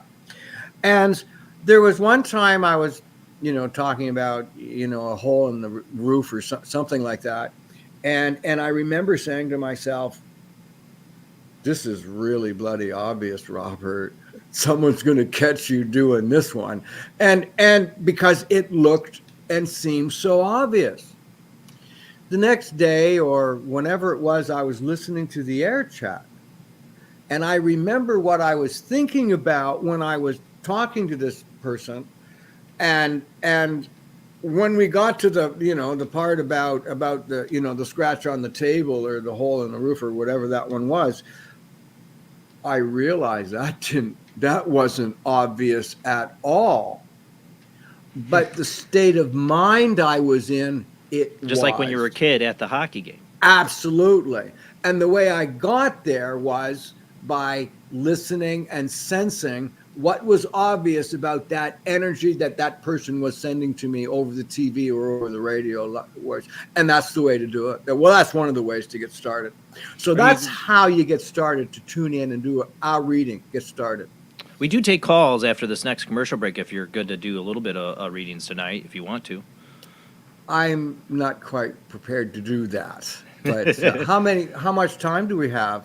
We're going to go to break here in about 7 minutes. And then we have about, another hour and a half? Oh, okay. Let's talk for a little bit more, and then we can do calls. Yeah, you'll have a break. Get tuned up, because we'll go to commercial break. How much time have we got for that break? 5 minutes, about 5 minutes or more. I can do that. Sure. Okay, yeah. So I know, there are two other understand. people. Yeah. There's a couple other people watching. You can jump in too. I'd love to answer your questions if you have any. Or is it just you and me then? No, Jamie and Rob monitor the chat room. Oh. Jamie especially is on. When you see her on her phone, that's her typing into the chat room right now. Because we got everybody on YouTube, Twitch, and Facebook right now. So she's typing away to them. Rob does the technical. When you're talking about observing people, I do that too. I feel like in about 25 seconds, you can pretty much grasp what a person is kind of about. Absolutely. If you're able just watch them, their mannerisms, their behaviors, the way they say things, the way their eyes move, and just how they sound. 25 seconds, I feel like I have a really good idea and a really good read, and probably about 97% right. Oh, absolutely. I'm sure that's true for you. I'm a big body language person, so that's all the same. Well, that's the same thing though. Body language is unconscious. We don't usually pay attention to the way we sit or the way we're standing, and our facial expressions are involuntary. So we're not even realizing we'll have an expression. Now, I really have to be serious about this now. It isn't just being able to, see somebody smile when you say something. Oh, yeah. It's a whole lot more than that. And when I do readings, almost all the time when I tune into somebody, well, at this stage anyway, I see someone's life from conception to completion and everywhere in between. And throughout the reading, I'm moving forward and backward in time, looking at the different times in their life, both from the past and the present and in the future too. This is my question on this, though. I asked this of anybody in the psychic realm of abilities that sees the future, sees somebody's timeline. I have friends and met many that have this ability, and I always ask their opinion because it comes back to this predestination thing. I myself don't believe it. I had my own psychic experience where I felt I changed the future. Sure. And I view time as like a multiverse parallel kind of threads of possibilities. The future is always in motion. Sure. As your ability and how you see it, and like you said, you see some of these from beginning to end. Do you feel that it's just the future is these? You're seeing what the most current possibility is, or is that the predestined future? There's no changing it. Okay. So I started talking about this, and I don't know how come we got sidelined, but the difference between destiny and then just living our life. So destiny cannot be seen, because if it can be seen, it can be changed. So the classic example for me was in about it might have been 1986. That was when they were having the Winter Games in Calgary, Alberta. And I was at home in Toronto at the time. And after the games were over, this woman came to me for a reading. It was 2-3 days after the Olympic Games. And she had been a producer for CTV Sports Network and Canadian Television Sports. That was the department of CTV News. And she was a producer for the Olympics. And I did a reading for her. And seemed like a great reading to me. I remember it very, very clearly. She rode her bike up to my place, did this great reading. It was recorded. I was, I thought she was a nice kid or a nice person. And I saw this great rosy future for her. The next night, I was watching the late news on CTV. And in Canada, the late night news at 11 is like the national big news. I think you guys do it at 6 o'clock. Well, we wait a little bit till 11.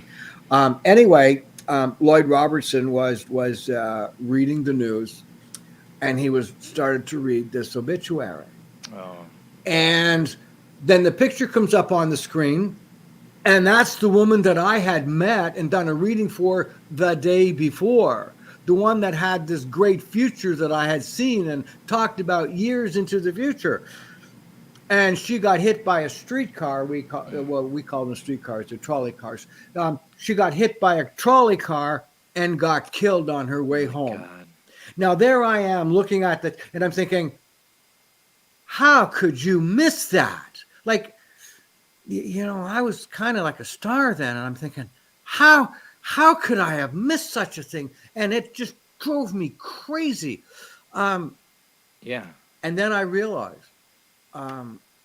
it was her destiny, and you couldn't change it. And it couldn't be seen, because if it could have been, and I said to her, "Look out, Right. you're going to get hit," because I've done that before too. Right. Okay, but I didn't with her, and she got killed, and the only way I was able to come to terms with it, like to sleep at night, was destiny cannot be seen because it could be changed. Maybe you saw a parallel timeline where she did live that life in that future. Sometimes I wonder. There are so many variations on that. What it could or couldn't have been. And maybe I have to look in the mirror and just say, well, yeah, blew it. But like I said, you're not God, and you can't. Right. Well, if it was her time, it was her time. Maybe she made a choice before she came here, because we've heard that certain things are pre-planned like that. And the big thing is that in reality, nobody really knows until we complete our life, and then we'll know whether all these things. I knew a guy when I was a teenager that swore he could tell. He would always get glimpses of how everybody would die. I'm like, that's a horrible gift. That's a horrible. That's not a gift. That's a curse. I actually don't see. When I said when I you wouldn't want to. Yeah, I don't think so either. For me, when I said I see people's lives from conception to completion, I don't see the details at either end. So what I just do is sense the timeline, and I can put numbers on them. Now that's how I do it. And when I'm doing readings, when I'm speaking, I'm not necessarily, what I'm saying isn't necessarily what I'm thinking about. Often what I'm saying has already been processed, and I'm thinking about what I'm going to be saying next. And sometimes I'm thinking about where that person's going to be in 5 years from now, what I've just said and what I'm about to say. And that can all be happening all on at the same time, and a few other things. And the way I give bad news, and I really don't like giving bad news. I always I want everybody to be happy, and I really want all the smiles. The way I give bad news is when I talk with them now, and I look into the future. Say they're 40. I'll look into the future. I'll go forward till they're about 80. And I'll look back on their life. And what I'll do is I'll just give them a little hint as to something could happen. Then I'll change the subject, and then come back to the event and drop another hint. And then I'll take about 15, sometimes 20 minutes giving this person information, but showing them the positive result of the difficult thing they're going to be going through. And by the time I get ready to tell them, the real negative stuff, they're already aware of it, prepared for it, and not freaked out about it. It's showing them the bigger picture. That's right. And we got to go to commercial break, and we'll give you a little bit of time maybe to tune up here, and we'll see if we get some phone calls and continue this conversation. There's more I want to get into. I know you're involved in a missing persons case, a little bit of the work you did with the police, and finding a cure for somebody's rare disease that we haven't gotten into tonight. Yeah, so I want to get into all those things. I did help there too. Yeah, so we're going to get all that and open up the phone lines when we come back from the short commercial break. If you're trying to call in, wait till we come back from the commercial break. Phone lines will be open then, and we can get a small reading from Robert. When we get back to Robert, I'll let you give any kind of stipulations before anybody calls in what they should know for a reading. All right, guys, we'll be right back after the short commercial break.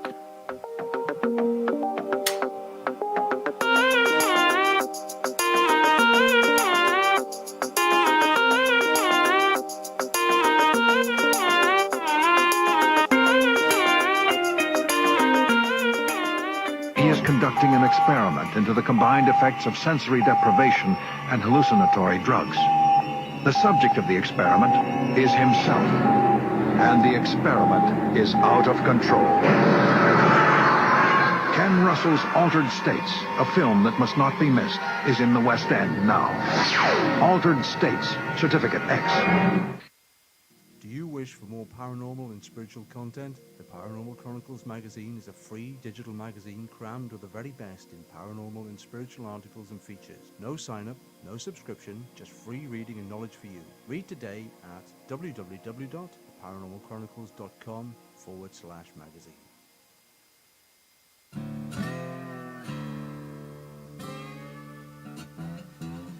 Oh, come on. I'm Southern, but... Nope. That'll do. Hello. I am Kat Hobson, host of Paranormal Experience here on WBHM Digital Broadcasting out of Birmingham, Alabama. I enjoy having guests from all areas of the paranormal, from ghosts to ufology to cryptids and beyond. You'll find some of the best researchers in their fields bringing you some great information. Join me on Wednesday nights from 8 to 10 p. Eastern here on WBHM Digital Broadcasting.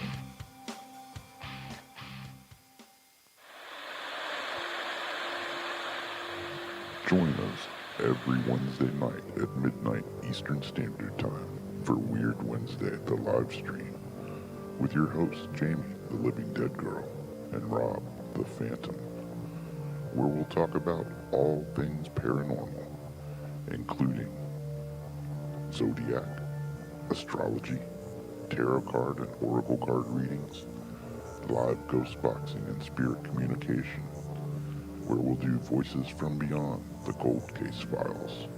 So we hope you join us live on Facebook and YouTube every Wednesday night at midnight Eastern Standard Time.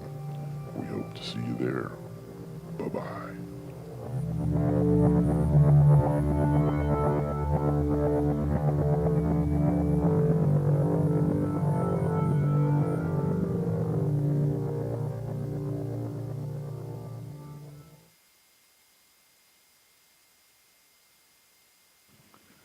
Paranation Magazine is a new paranormal magazine based out of Denver, Colorado. Our goal isn't just to give you the best paranormal content out there, but to promote paranormal unity. We're doing this by giving everyone an opportunity to tell their stories and to share their experiences. For more information, follow us on Facebook at Paranation Magazine and soon, paranationmag.com. I've Never Met a Dead Person I Didn't Like is the extraordinary travels of a young, alone, and broke psychic in the highly anticipated new book from internationally renowned psychic, medium, medical intuitive, and best-selling author Sherry Dillard. Critics have described I've Never Met a Dead Person I Didn't Like as an engrossing memoir, an empowering story of how a broken girl came to accept her psychic gift, a refreshing and fun read. I've Never Met a Dead Person I Didn't Like is available through Amazon, Kindle, Barnes & Noble, and wherever books are sold.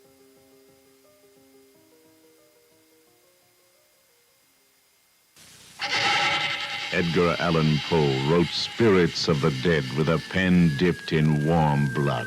You will see the ultimate in terror with this important all-star cast. Brigitte Bardot, Alain Delon, Jane Fonda, Terence Stamp, and Peter Fonda in Edgar Allan Poe's Spirits of the Dead. Only Poe's demented genius could bring to the screen such horror and evil. Spirits of the Dead stars Brigitte Bardot, Alain Delon, Jane Fonda, Terence Stamp, and Peter Fonda. Directed by three masters of the cinema, Federico Fellini, Louis Malle, and Roger Vadim. Spirits of the Dead is an adventure in terror beyond your wildest nightmares. Spirits of the Dead in color is rated R. The answer to the ultimate question of life, the universe, and everything is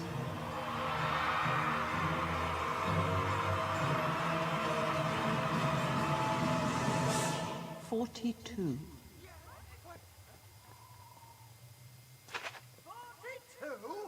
Yes, I thought it over quite thoroughly. It is, it's 42. It would have been simpler, of course, to have known what the actual question was. But it was the question. The ultimate question. Of everything. That's not a question. Only when you know the question will you know what the answer means.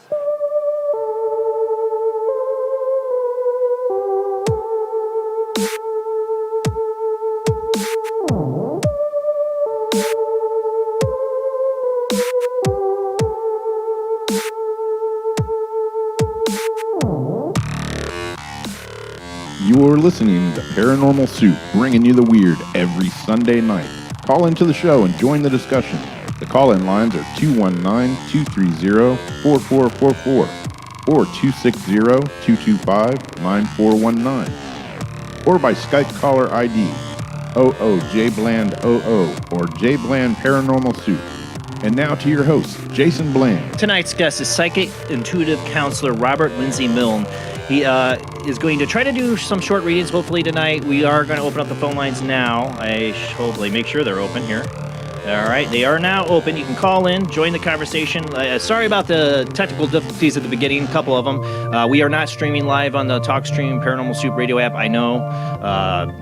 My bad, my fault on that one, and it's not wanting to connect now tonight. And then my bad, StreamYard changed the way they gave their guest link out, and I sent it to Robert without realizing it doesn't actually give him the guest link. So that was not his fault, mine, and StreamYard. I don't know why they had to change things. Why change things if they're not broken? But our guest is Psychic Intuitive Counselor Robert Lindsy Milne. We're going to get to him and take your phone calls, so let's go ahead and get right on back into it.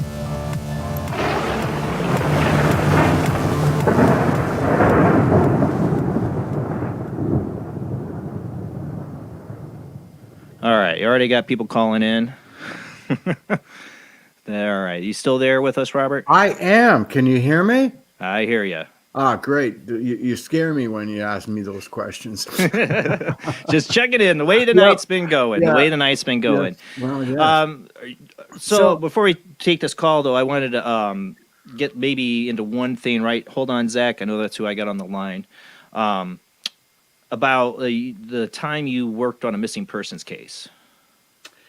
Well, I've done several. In the early days, one of the first ones, as I said, I used to tour a lot, and I used to start my first city that I would go to was a small city north of Toronto called Barrie, Ontario, and there was a missing person there. But I also have to say that up until July 1st of 2019, it was against the law to do psychic readings in Canada. And it was the Witchcraft Act. And it was instated in the mid-1800s, and it stayed on the book until 2019. And the act stated, it was Section 326 of the Criminal Code, and it stated, there were 4 subsections. Anyone who tells fortunes for consideration. Anyone who fraudulently does fortunes for consideration. That's Section 1. Section 2 was anyone using an occult or crafty science to accuse somebody of a crime. And Section C was anyone who uses an occult or crafty science to give medicine or healing to someone. I can't remember the 4th one. Is punishable by a summary conviction of not more than $5,000 and 1 year in jail. Jeez. And that was on the books until 2019. I've never really ever had a problem with it, and I don't know of anyone that did. But there was this one time when I was going to Barrie, Ontario. I, drove in, went on the radio. The next, went back to the hotel, and I booked a bunch of readings. And I was working late into the night, and there was a knock at the door, and there were two policemen from the city of Barrie, and they wanted to talk to me. And I said that I was doing readings, and that they said that they did want to talk to me, and I said, well, I really don't want to do this. And they said, well, if you want to work here, you're going to have to see us. And I said, well, okay, how about I finish my readings for the evening, and then you come back and talk with me. And they did. And it was about this time, 11, 12 o'clock in the evening. And they told me the story, and I'd heard about this on the news. And by the way, there was this woman, a young woman, and she was a model mother, a model wife, and she also was a model employee at where she worked. And she was like super reliable. I think she might have been a nurse or something. Anyway, she had a day off, and she was going to get her hair cut.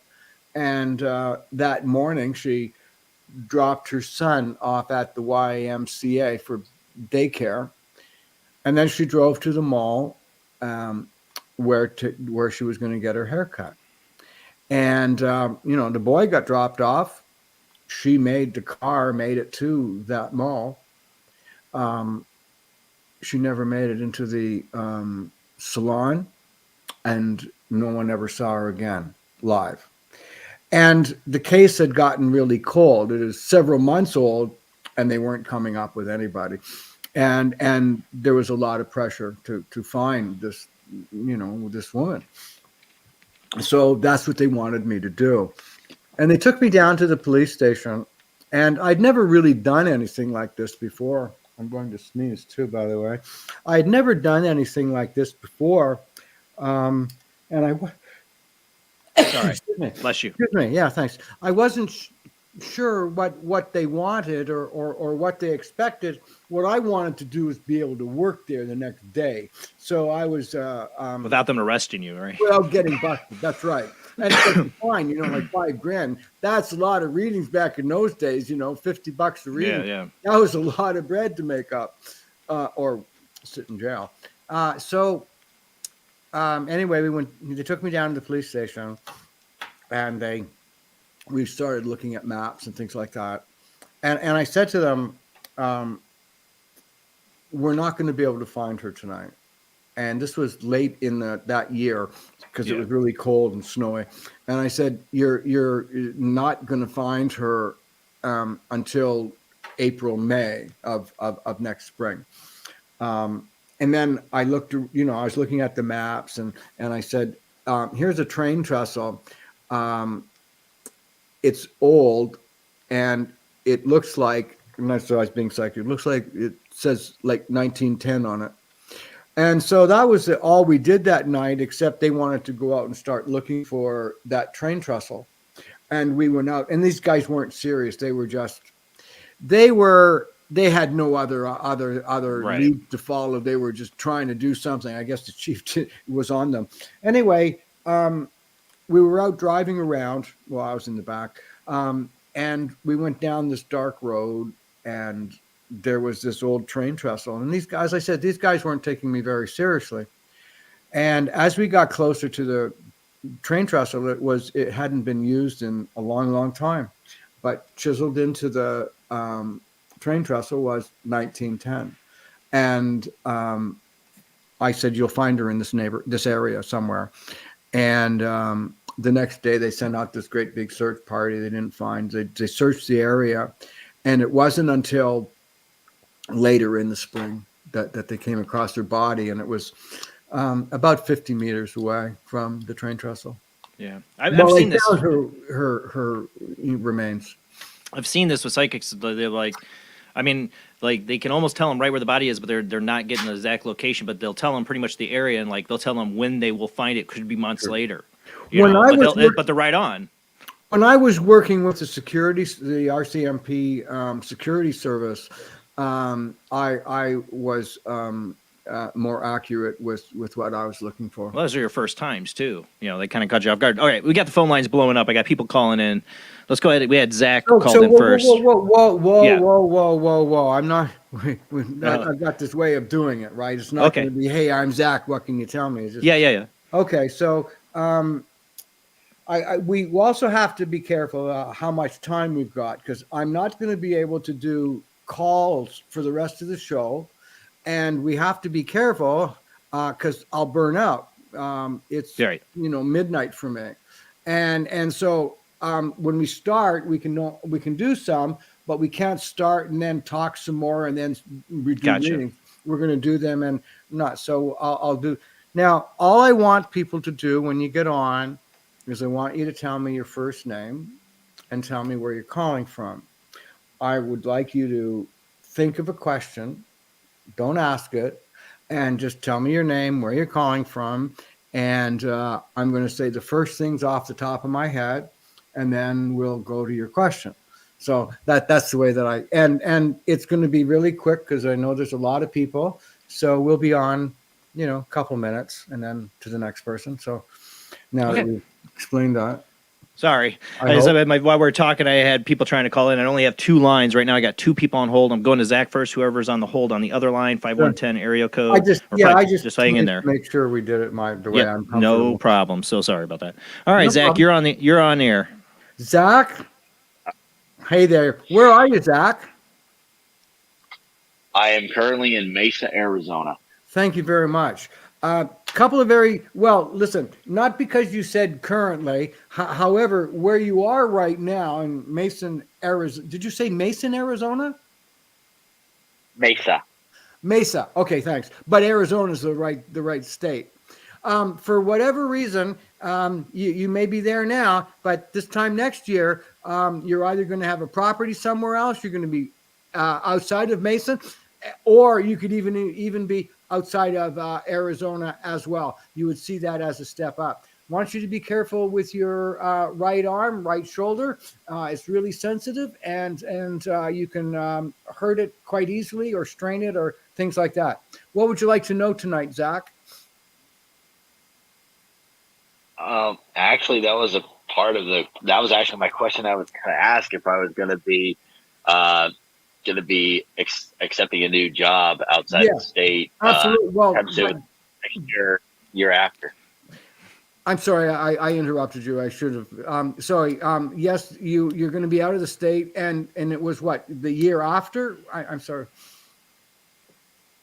Either next year or the year after. Yeah, well, we're looking at December of 2023, and you would be there in that new position for about 2 months. So, like 10 months from now. But I really, the tendons, ligaments in your shoulder, both in the soft tissue and your shoulder, the bones themselves are really sensitive, and you can hurt them. So if you're going to do anything physical, stretch or whatever, Zach, because you can have a problem there. One other thing. Where you live, the latch on the door or the key or the lock itself could be loose. You need to tighten it up because it's easy to break into. And thank you. Oh, wow. What were you going to say? Okay, so my brother had a seizure last Friday. He fell through our sliding glass door, and we have a screen that's holding up the door. The lock is very sensitive if you don't, lock it in a correct spot. Right. So we're gonna get that fixed this week. Do it pretty soon. Tomorrow's a good day. Obviously. Okay. Thanks a lot, man. Keep in touch. All right. Thanks, Zach. All right, everybody. Have a good night. All right. Good night. All right, I know the sideline number is full at the moment. I believe they're on sideline right now. So that's the 230 number is full. You can call in and the 260 is full. But you can call in on Skype right now at the OOJBland00. Skype ID is open. Let's go ahead and get to this next call, 510 area code. Who do we got? You there? Oh, Rose? Hey, Rose. Thanks for calling in. Whereabouts are you, Rose? Hi. I'm in Berkeley, California. Wow, is it nice and warm there? Because right here in Toronto, we got snow on the ground and a lot of shivering. Rose, one thing about you. We're actually having we're having a big rainstorm. Oh, okay. Well, I think rain is a little bit better than snow. It is. Just saying. Okay. All right. So Rose, I'm really glad that you got through tonight. You certainly are a very important person. You are now just coming to the end of a particularly intense and fairly long cycle in your life. So I don't mean like a week or two, but we can go back about 3, maybe even 4 years. And it has been a time where so many little things has gone wrong or upset you. It feels like there's just been one after the other, after the other, after the other, after the other. So the good news about that. Sorry, what were you saying? Oh, I just laughed. And because I was right or because I was wrong? Because you're right. Oh, good. I like it when you do that. Okay, so the good news about that is you're at the end of the cycle. That doesn't mean every day from now until the next 60 years are come and gone, that every day is wonderful. But you are at the end of arguably the most difficult cycle of your adult life, just because of how many things happen beyond your control and from out of the blue. So the good news about the bad news is that cycle is over. And what you're going to be doing is a whole lot of sorting out of what has already occurred, but no new problems. Another thing about you is, for some reason, I'm seeing you signing a legal document. I think that would be with a lawyer, a legal document. And it's not like, having to, post bail or something. It seems a whole lot more like you be receiving an amount or sorting out a financial matter that goes in your favor. Rose, what would you like to know? Oh, wow. Well, you kind of just answered everything.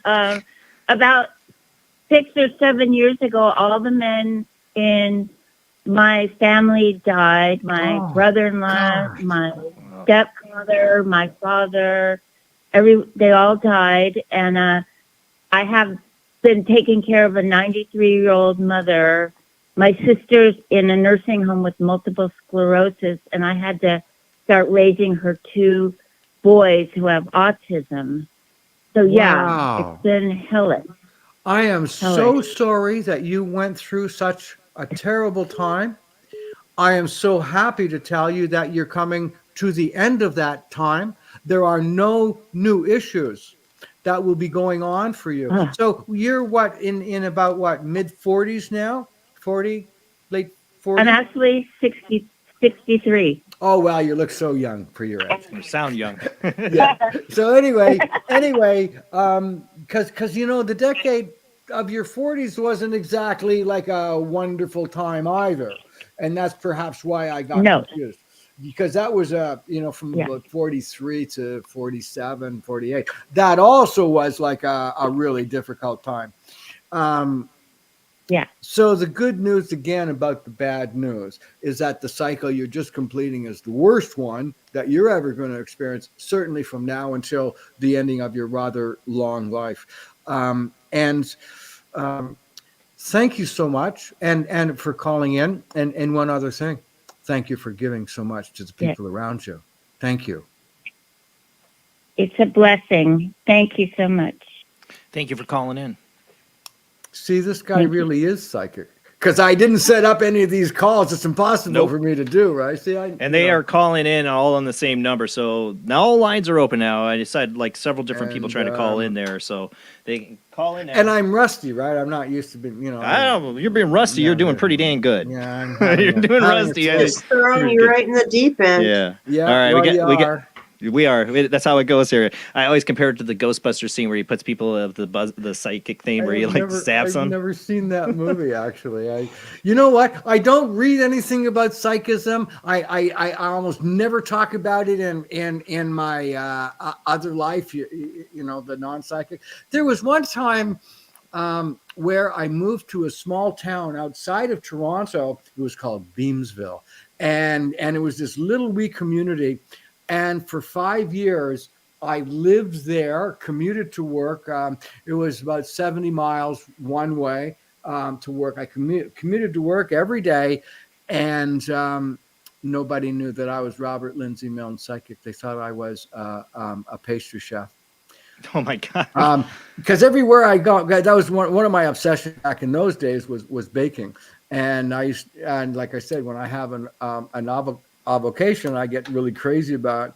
I used to bake every day in the morning before going to work and every night. And everywhere I'd go, I'd have pies with me and cakes and stuff. So everywhere I'd go, people would see me driving a beat up old Jeep and having this great pastry and stuff. Going through the McDonald's in the morning, I'd give them like a blueberry pie, and they'd give me my egg McMuffin and stuff like that.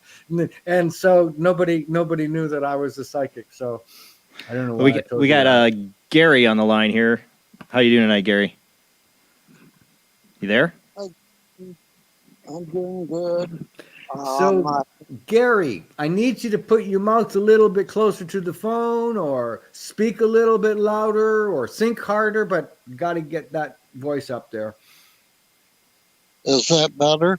That's better. It is. Okay. So, you've got a lot of decisions to make about where your life is going to be going over this next while. And I got some really great news to tell you about the way you're feeling. So, what did I just see about a dead boy? What came up? No, that wasn't to Gary. That was just flashed up on the screen. Sorry, that's the chat coming up on the screen. Sorry. Okay. That was what it was. No dead boy. Okay. That was just shocking to see that. Sorry, Gary. Back to you. What I was talking about is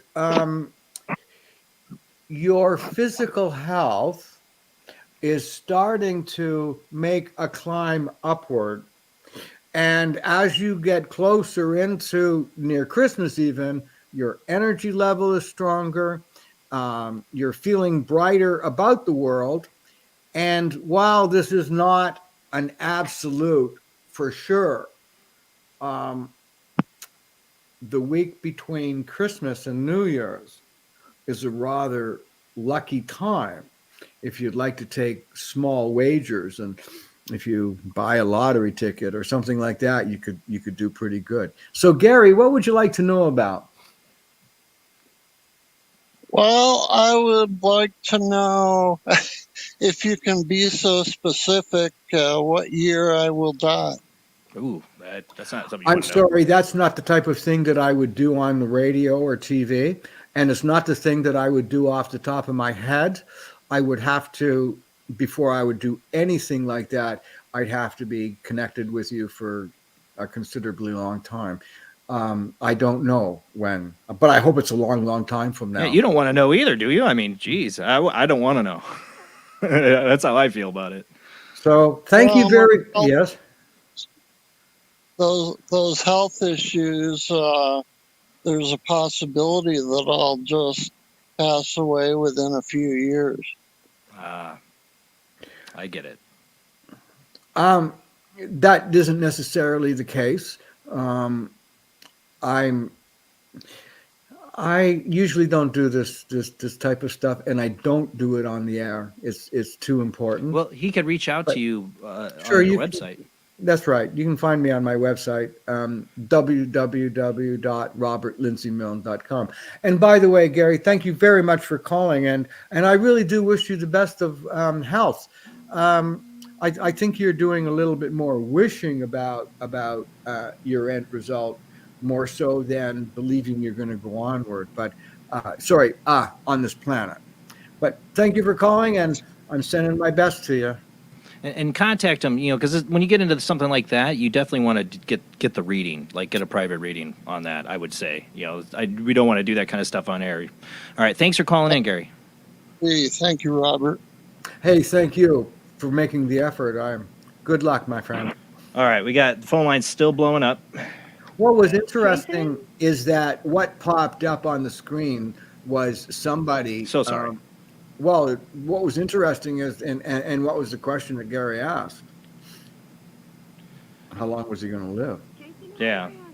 That was quite startling. Both. Well, isn't that interesting? Where what came up on the screen was somebody about a boy dying, and then Gary's question was. She was saying, "Boy, was he dead on." I was just showing your last rose. That's what it was. But that's what you're obvious. I survived as a psychic. I don't read letters and words very well. All right, we got the next call line. Who do we got? Jason, can you hear me? You're on air. Okay. Okay, this is Barbara from North Carolina. Barbara from North Carolina. Barbara from North Carolina. Barbara, I don't know if this is going to mean anything to you, but I'm thinking about a new bike, something that you're going to be getting that you're going to be using a whole lot. And what this also tells me is that you're going to be somewhat more physically fit and much more active. A lot of focus is going to be placed on where your money is coming from. Mid to end of July, January. Well, wait a minute here. I was thinking January. July came out. There's a big difference. Okay, so by mid to end of January, however it is or whatever you do to bring money in, you're going to be doing it better than, say, what you are today. In July of 2023, however you make your money or receive your money or where you get it from, looks like it could be different as well. And the good news about that one is the money looks like there's more coming in for you.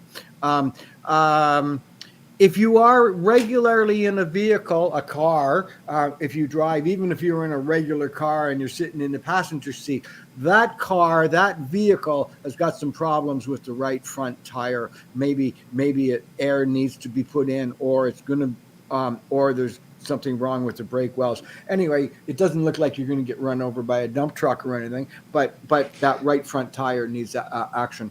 What would you like to know about? Oh, are you there? Yeah, she's there. He's there. Okay. Did you hear anything I said? I have. Excuse me? I asked if you heard what I said. Yes, I did. Oh, good. I just hear beeping. Okay. Yeah, that's the computer fading back. Sorry. Oh, okay. My daughter is having legal issues. Do you know when that will be resolved?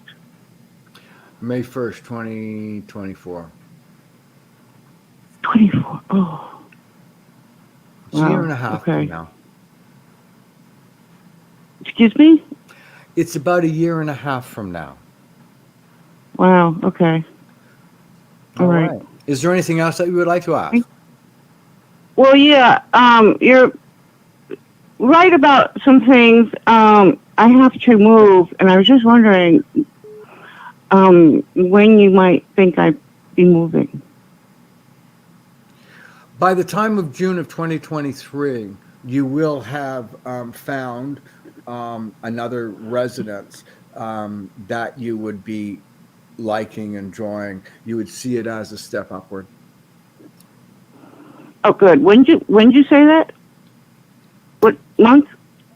June by the 23. time you would be at June? January, June of 2023. That's correct.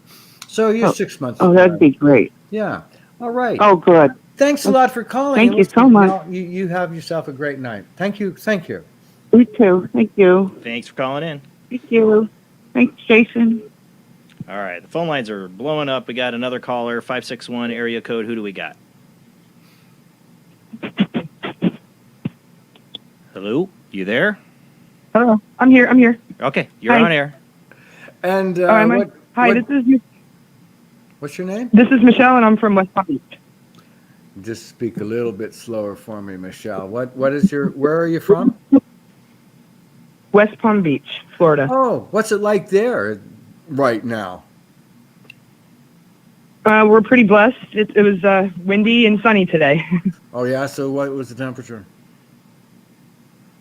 These are not just 80s? questions. Okay. So we jealous. we had we had snow today, and it was, I think, like in 28 or something in Fahrenheit. So Oh, wow. please one more time. What is your first name? Michelle. Ah, great. I'm just a little stuck right now, Michelle. What would you like me to talk about? There's about 3 or 4 things that are on your mind. Which is the most important? My son. Is he okay? And when will I see him again? Your son is okay. Wait a second here. Those are pretty. Wait.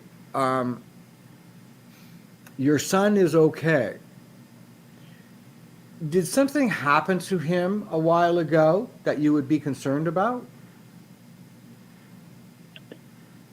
By the tone of your question, it implies you haven't seen him for a while.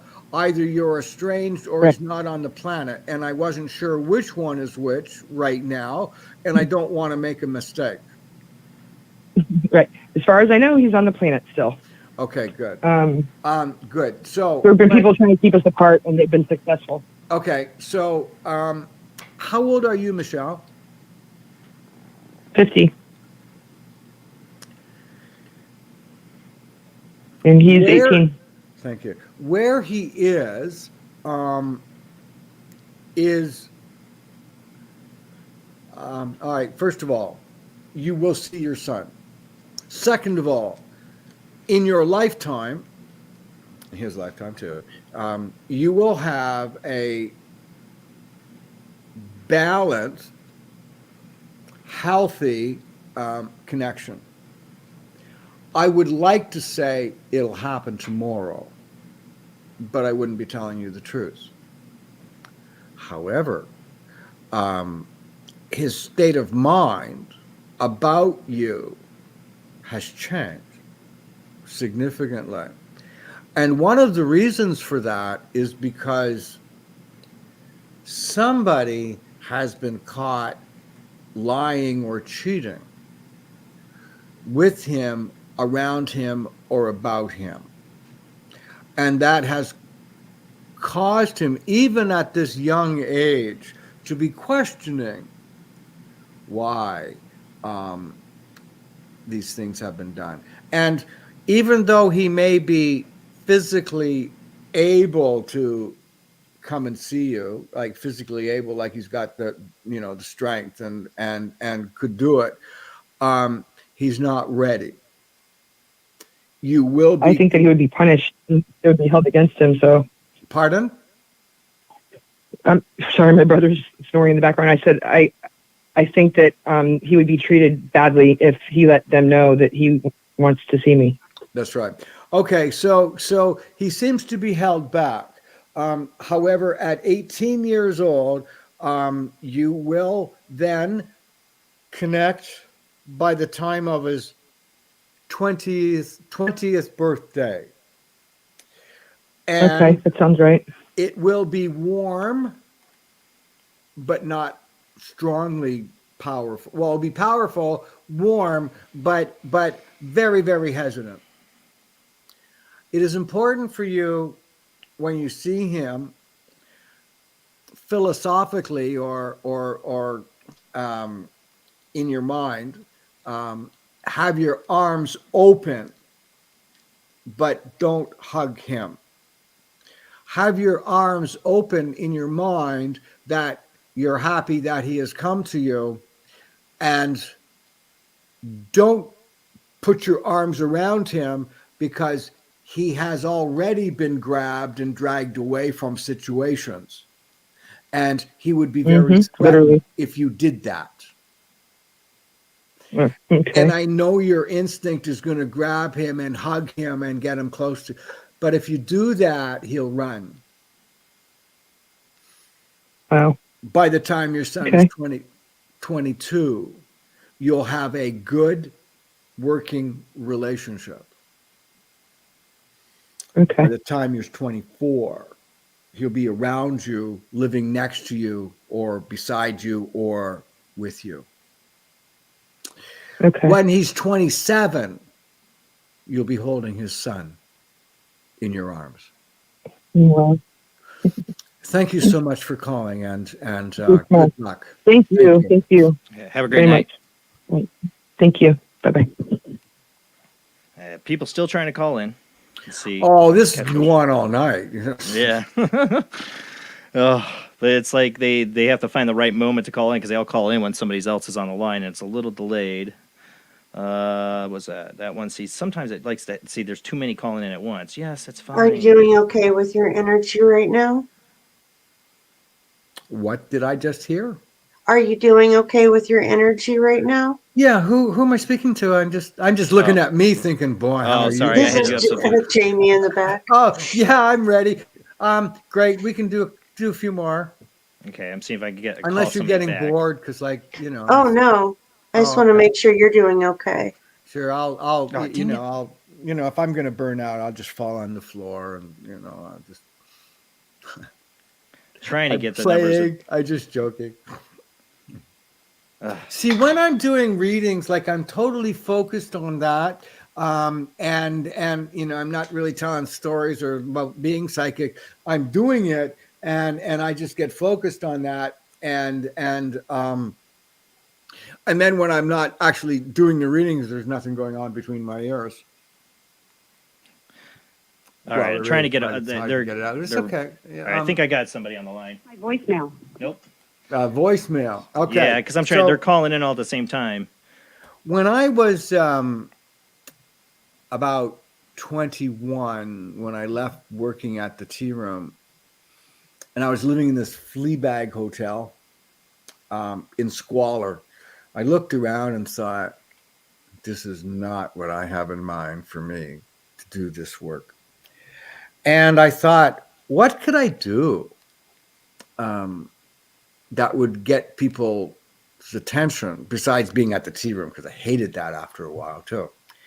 And I thought, and this had never been done, I thought, if I can do readings for someone in front of me, could I do readings on the telephone? And how do you find out? Well, what you do is you do readings on the telephone. And in that hotel that I lived in, it was one of those old-fashioned telephones, where you had to plug in the switchboard. And you pick up the phone, and the desk clerk says, "What number, please?" And they dial the number. And I would phone friends and practice doing psychic readings. And then after a while, then I got names of friends of my friends and asked if it was okay. And I just started, calling people and practicing on the phone. And I did that for about 8 or 9 months. And then I thought, how could you get paid for this? Because this was in like 1973 or something, or 72. Anyway, I bet, do we have somebody on the line? Yeah, we do.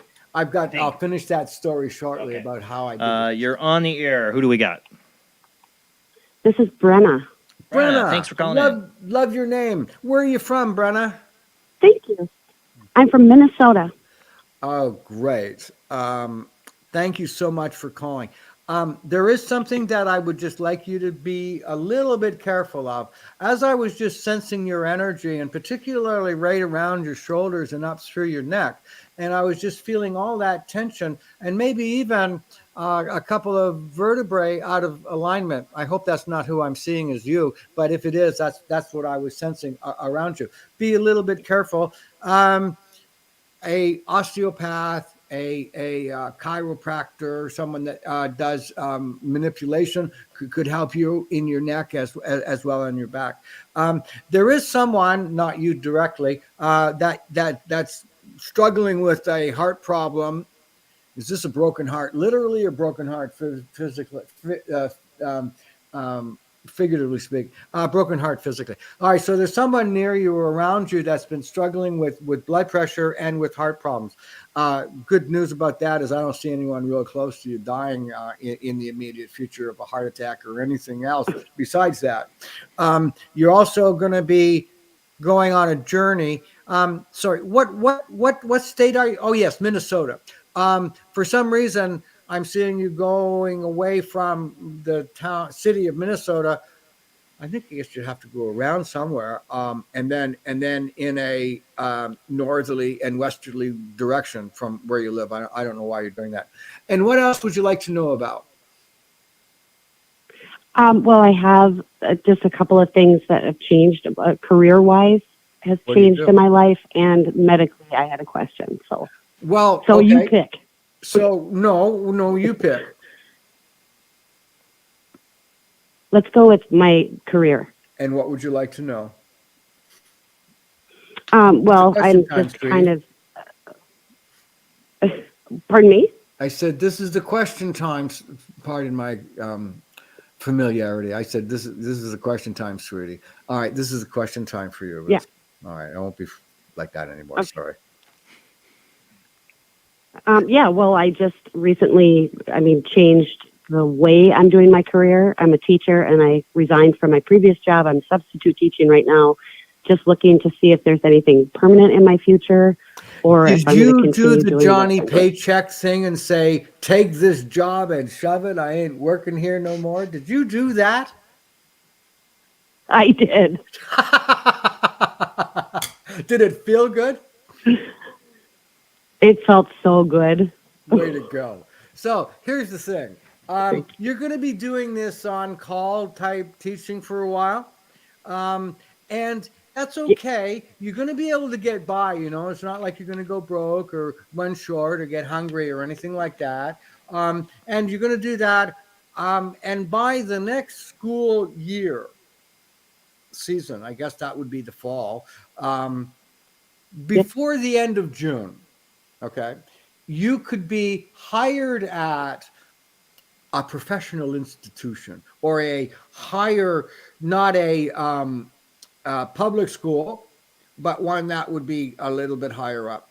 You would also be in a position a little bit higher up as well.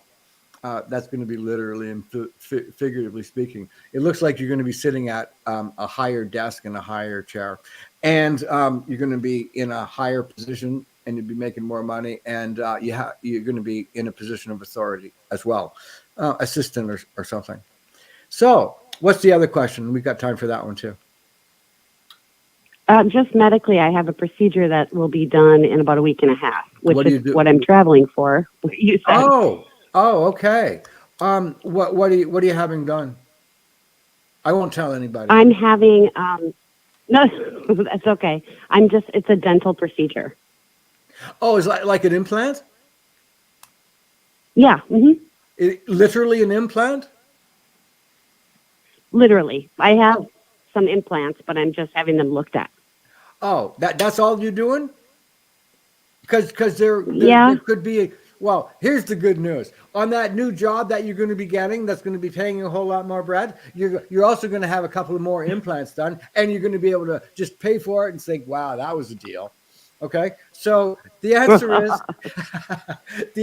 is your procedure or the checkup on your procedure, thumbs up means good, and making different position, more money, and maybe one or two more other implants. And guess what? No more after that one. So after that, whatever you got in, and that's going to be it. And thanks a lot for calling. Have a great night. Thank you. Thank you. Thank you. Thank you. Have a great night. Thanks for calling in. I sometimes really like my job. Actually, I like my job all the time.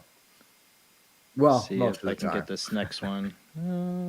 Call. I think I got it. So I was telling this story. Can you remember what I was saying? Because I'll pick up in the middle of it. I just can't remember where. I can't remember. We do got another call if you want to take it before we go to our commercial break. Okay. Yeah. When do we get? How much time to the break? We got about 8 minutes. Oh, okay. That's good for a couple more calls. So who am I talking to? Hi there. Hi, Robert. This is Royal. I'm calling from Connecticut. Connecticut. Royal? Yes. So, yes, sir. Great name, sir. And the other one is... Thank you. With an accent like that, that doesn't seem to me, what do I know? That doesn't seem to me like a kinetic type of accent that you got there. Would you be an import these days? I am an import. I was born and raised in New York. Well, couldn't you just tell? I wasn't being psychic. That's just talking to, just hearing your voice is a great one. Okay, thanks a lot, by the way, for getting in. Now, I just want to ask you about where you live. Now, do you live in a house or are you in like a building, like an apartment? Which one it is it? I live in a hotel. Okay, great for you. Now, in that, so it's like it is like an apartment. It's got just different rooms.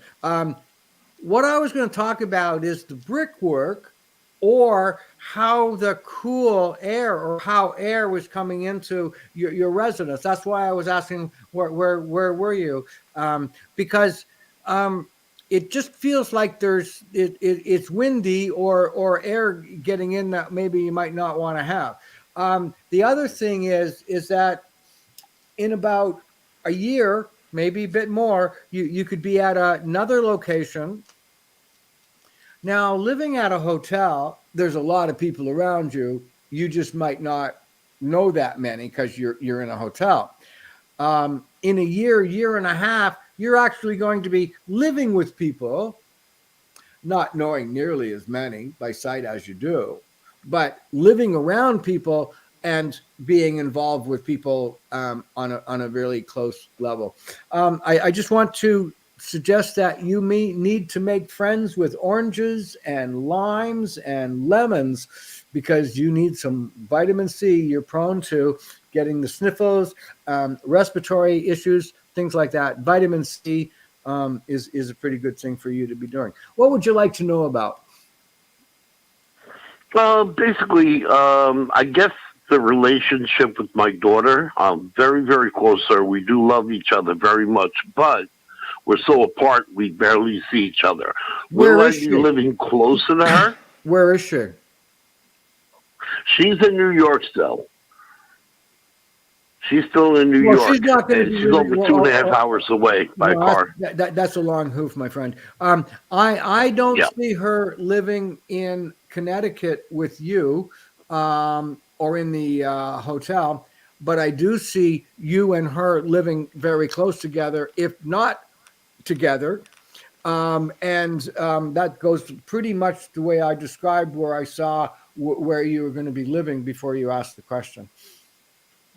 Okay. So you're going to be, okay. You'll be doing that. Well, you don't have to say okay like that. It's not one of those. I wasn't being a jerk to you. I was just saying I was asking your question. I answered it before you asked it. Like I said, I talked about moving and being in a space where you wouldn't have as many people that you know, but you'd be closer to the ones that you know.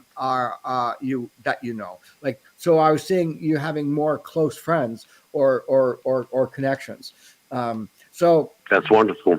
And that's the way it is. And listen, hey, it's great to hear from you. One other thing, you and milk or dairy products, you might have some challenges with that in the next while. Maybe just cut back just a little bit. So thanks a lot, and you'll enjoy being back in the Big Apple. Thanks. Thank you so much, Robert. I truly appreciate it. Thank you. Thank you, Royal. Right. Thank you, Jason. Okay, I had more people calling in, and we got see, they keep calling in at the same time. That was maybe they're just calling in, just all of them, just nonstop at one time. That's what's screwing it up. Well, calling one of them back. That's just me calling one of them back because it's sometimes the only way I can get them through. I don't think that one's working though. No, it's just ringing. All right, we'll hang up. Oh, maybe not. Maybe up. Nope, so if you're watching this show, and it's been a crazy one, and you hung up, maybe you better check your phone because we were calling you. Yeah, I tried. Sometimes it then, goes through, sometimes it doesn't. Wow. There is also, guys, you can call into 260-225-9419. One guy was calling in, and I know he was there. All right, this is the one. Let me see if we got him. You're on the air. Hello. Hello. Hey. How you doing? How's it going, Robert? This is James Jack from Hobart, Indiana. Oh, I'm sorry. What's that? You're from Hobart, Yes, Indiana. Indiana. Whereabouts is that? I'm sorry. Whereabouts is that? I just want to make sure I'm not saying right. It's like northwest, probably 50 miles from Chicago. Okay, so I'm curious. What would you like me to answer for you now? What can I ask? What would you like to ask? I've had a pretty bad injury like 10 years ago, and I'm finally this year was probably my best year of rehabilitation, physical therapy, and I'm finally kind of getting back to normal. Wow. Just wondering if next year is going to be the year. Well, here's the thing. By the way, how old are you? I'm 41. Oh, you're just going to be 42 in a few days. And you know what? I can guarantee you, I can confirm that you are going to be 41, 42. And you know what else? I'm 42. All right. Then you're going to be 43 and you're going to be 45 and you're going to be 55 and 75 and 85. Nice. No, I'm serious, man. I am. I'm just not rambling. And on the other thing, whether you're alive another 50 years, whatever that injury is, it's going to be there. It's present. Is it going to always be in pain? No. Is it always going to be extreme? No. There's always going to be some kind of residue. However, when you are at your birthday of 2023, so I guess that's in about a year from now, when you are there, the stretching or the issues are significantly less than what they are today, like considerably less. And in 2024, even less, and you will be very much more functional and physically active even halfway through this year. Thank you. That's awesome. And good luck, sir, with this. Can I have one more quick question, if it's possible? It's got to be very quick. Sure. Okay. I had like a near-death experience where I fell out of a tree like 60-something feet up and was saved by a rope. Then I started seeing a lot of crazy stuff, like cryptids and stuff. Is that going to continue, or was that just like a little spurt after that happened? You got saved from a fall by a rope. Is that what you said? Yes, I fell backwards, upside down off a tree about 60-something feet, and I have no idea how the rope wrapped my leg 3 times to stop me. Well, before I hit the somebody ground. certainly was on your side, because if that didn't happen, we wouldn't be talking. Oh yeah. You've got a reason for being here. I don't have the awareness right now to give it to you, but you're here and you're going to be here for a long time, and you've completed some of the greatest issues of your life. Thank you so much. Take care of yourself, and thank you, sir. Thank you. Thanks for calling in. Yep, we got to go to commercial break, guys, and we will be back and continue with the phone lines for the last half hour. Let me get the music up. I know people are calling in. The lines will be down during commercial break. Just be ready to call back in when we come back from this 5-minute commercial break. We'll be right back.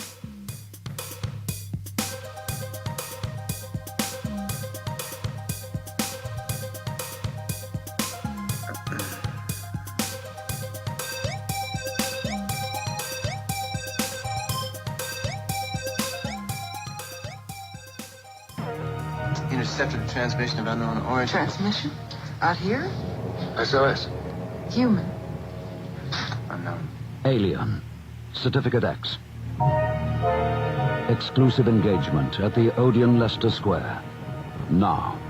Any systematized transmission indicating a possible intelligent origin must be investigated. I will hear it. In space, no one can hear you scream.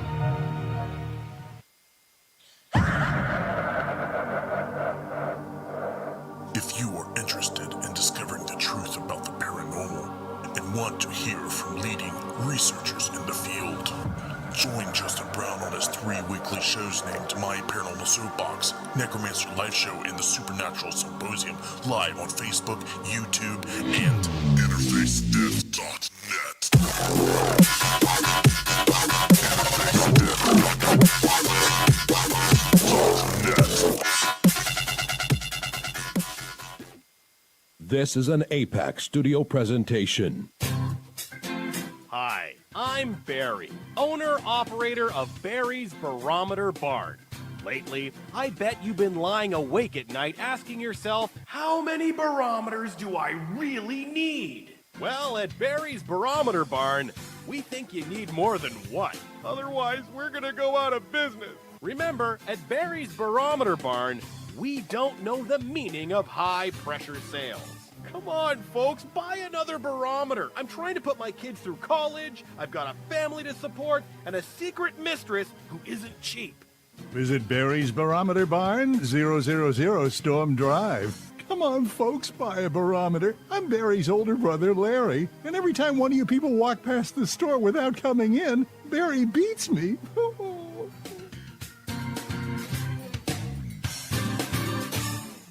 This has been a presentation from Tim Morgan's APAC Studio. For more almost professional amateur comic studio content, visit the APAC YouTube channel. Search APAC 2002. That's APAC 2002 on YouTube. When Alex Gardner is asleep, he has an extraordinary gift. The government wants it, the scientists want it, but to keep it may cost him his life. It might be better if Alex didn't sleep at all, but he cannot resist entering the dreamscape. Can you? See Dreamscape in the West End and all over London now. Certificate 15. It takes an extraordinary adventurer to enter the dreamscape. Are you intrigued by Paranormal Talk Radio? You'll love the new Paranormal Radio app from Talkstream Live. You'll find a great selection of talk shows covering UFOs, ghosts, strange phenomena, and much more. Download the Paranormal Radio app now and start listening to the very best in paranormal talk entertainment, including the network you're listening to right now, the Paranormal Radio app, free in Google Play and the iOS App Store. Heat 'em up. Do, re, he gone.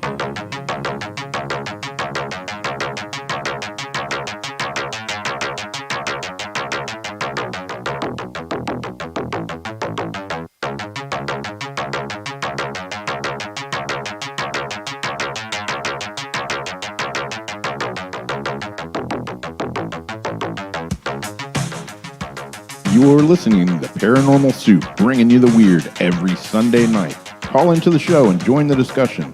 The call-in lines are 219-230-4444 or 260-225-9419 or by Skype caller ID OOJBland00 or JBland Paranormal Soup. And now to your host, Jason Bland. Tonight's guest is Psychic Intuitive Counselor Robert Lindsy Milne. I know the phone lines are blowing up. Let me get the lines back open for you guys to call in. There are 2 ways to call in, or 4 ways really, but only 2 lines. 219-230-4444, 260-225-9419, and then the Skype IDs OOJBland00 or JBland Paranormal Soup. Just remember, if it hangs up on you, we got somebody else on the other line, so you just got to wait till they get off to try to call back in. But let's go ahead and get back to our guest.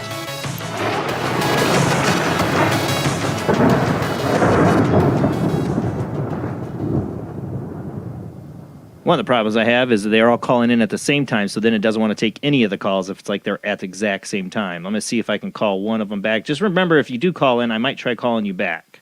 This is one of my ways here, so I'm trying to call somebody now. We'll see if we'll get them on the line. If you call in the 230 and it's busy, try calling on the 219 number, calling on the 260. Let's see if we got somebody on the line here. You're on the air. Who do we got? Hello. This is Heather. Hey, Heather. Thanks for calling in. Let me get Robert up. So whereabouts are you calling from, Heather? Mount Vernon, Iowa. I'm sorry. Please say the name of your city again. Mount Vernon. Okay, so Mount Vernon in Iowa. I thought Iowa was kind of flat. I guess it has big mountains too. What would you like to know about tonight? How can I help you? More general, my health. Have you been ill? Whoops. Have you been ill? I've been ill. I've been battling blood pressure and stuff for months. Are you like a little heavy by any chance? I'm sorry? I asked if you were a little bit heavy by any chance. Yes. Okay. I suppose your doctor said that's, good cause of the blood pressure? Yes. Okay. So the good news about that is, well, two parts of good news. One is there'll be a different medication that will be able to balance your heart, as well as lower the pressure substantially. Another thing that's going to be occurring is that in the next year, 18 months, you will have had a significant change in diet. And in the next 18 months or so, a lot of the clothes that you're wearing now, you won't want to because of how loosely they fit on you. And by the way, the clothes aren't stretching. So it looks like you'll be shrinking a little bit. So the answer is two ways. One, another different medication. I can't tell you what it is because I don't know. I'm not a doctor. And the other one is you're going to be a little bit more physically active and a little bit leaner and trimmer physically. And thank you so much. And best of luck. Thank you. Thank you, Heather. Bye. All right. We got somebody else on the other line, 608 area code. Who do we got? Hey, it's your buddy old pal Tyler. Hey, Tyler. Hey, Tyler. Whereabouts Been are a you? long time. Oh, okay. I'm from Wisconsin, Janesville, Wisconsin. So just before I start talking with you, Tyler, I am starting to fade a bit, guys. We have to slow down a bit. So, Tyler, one more time, where are you located? Janesville, Wisconsin. Great. And how can I help you tonight? Where would you like me to focus, or where would you like me to go? I'm wondering what can I do to prosper? Is my music going to ever take off? I'm trying to find my purpose. All right. Your purpose is to be alive and to play your music. You don't have to look for that. That is your purpose. The more you play, the more vibrant your energy becomes. You, sir, are going to be what is called a late bloomer.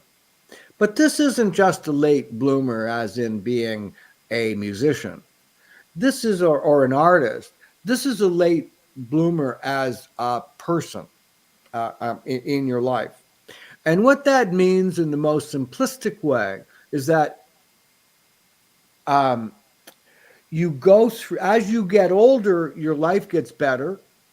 And the other one is you've already experienced the greatest issues or problems of your life. So you've experienced the most intense times in the earlier days, and you're coming into your peak or prime in your later days. You got a lot of years ahead of you.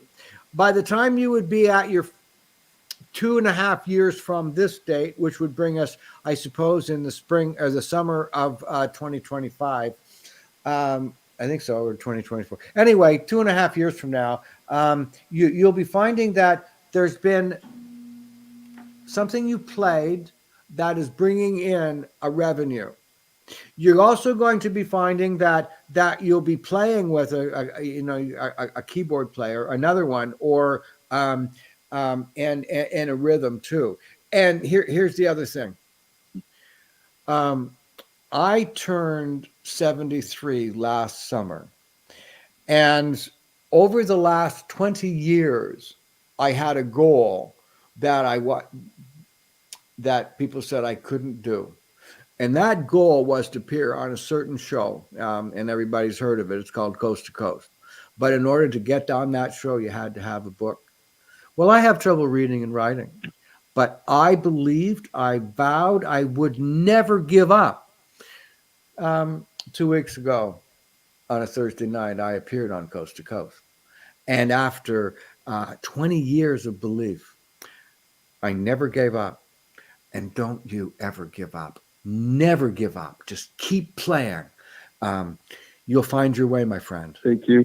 And when you do, listen. Thank you. Give me a shout, right? And tell me how it worked out for you. Awesome. It's funny you say that. I know you got to cut this off short, but No, you say that my uncle. Yep.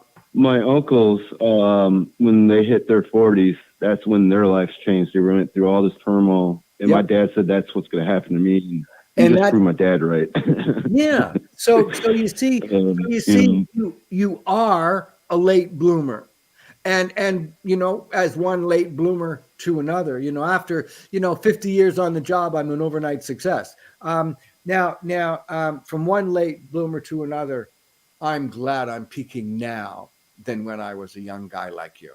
It's always better when you do it later. It really, truly is. So you just go on to your destiny, live your purpose, and play, man. You just play. Thank you. Thank you, sir. Have a good night. Thank you, Tyler. Jason. Love you guys. All right. Have a good night. All right. Let's take one more. Bye. Let's take another call. I mean, you got me going. I hope I have him on. We got a 325 area code. Are you there? Yeah, I'm right here. All right. You're on air. I just had the sense that we had to talk. So, where are you, Mike? Mike? No, I don't. Yeah, he didn't say his name yet. I don't know. He got my.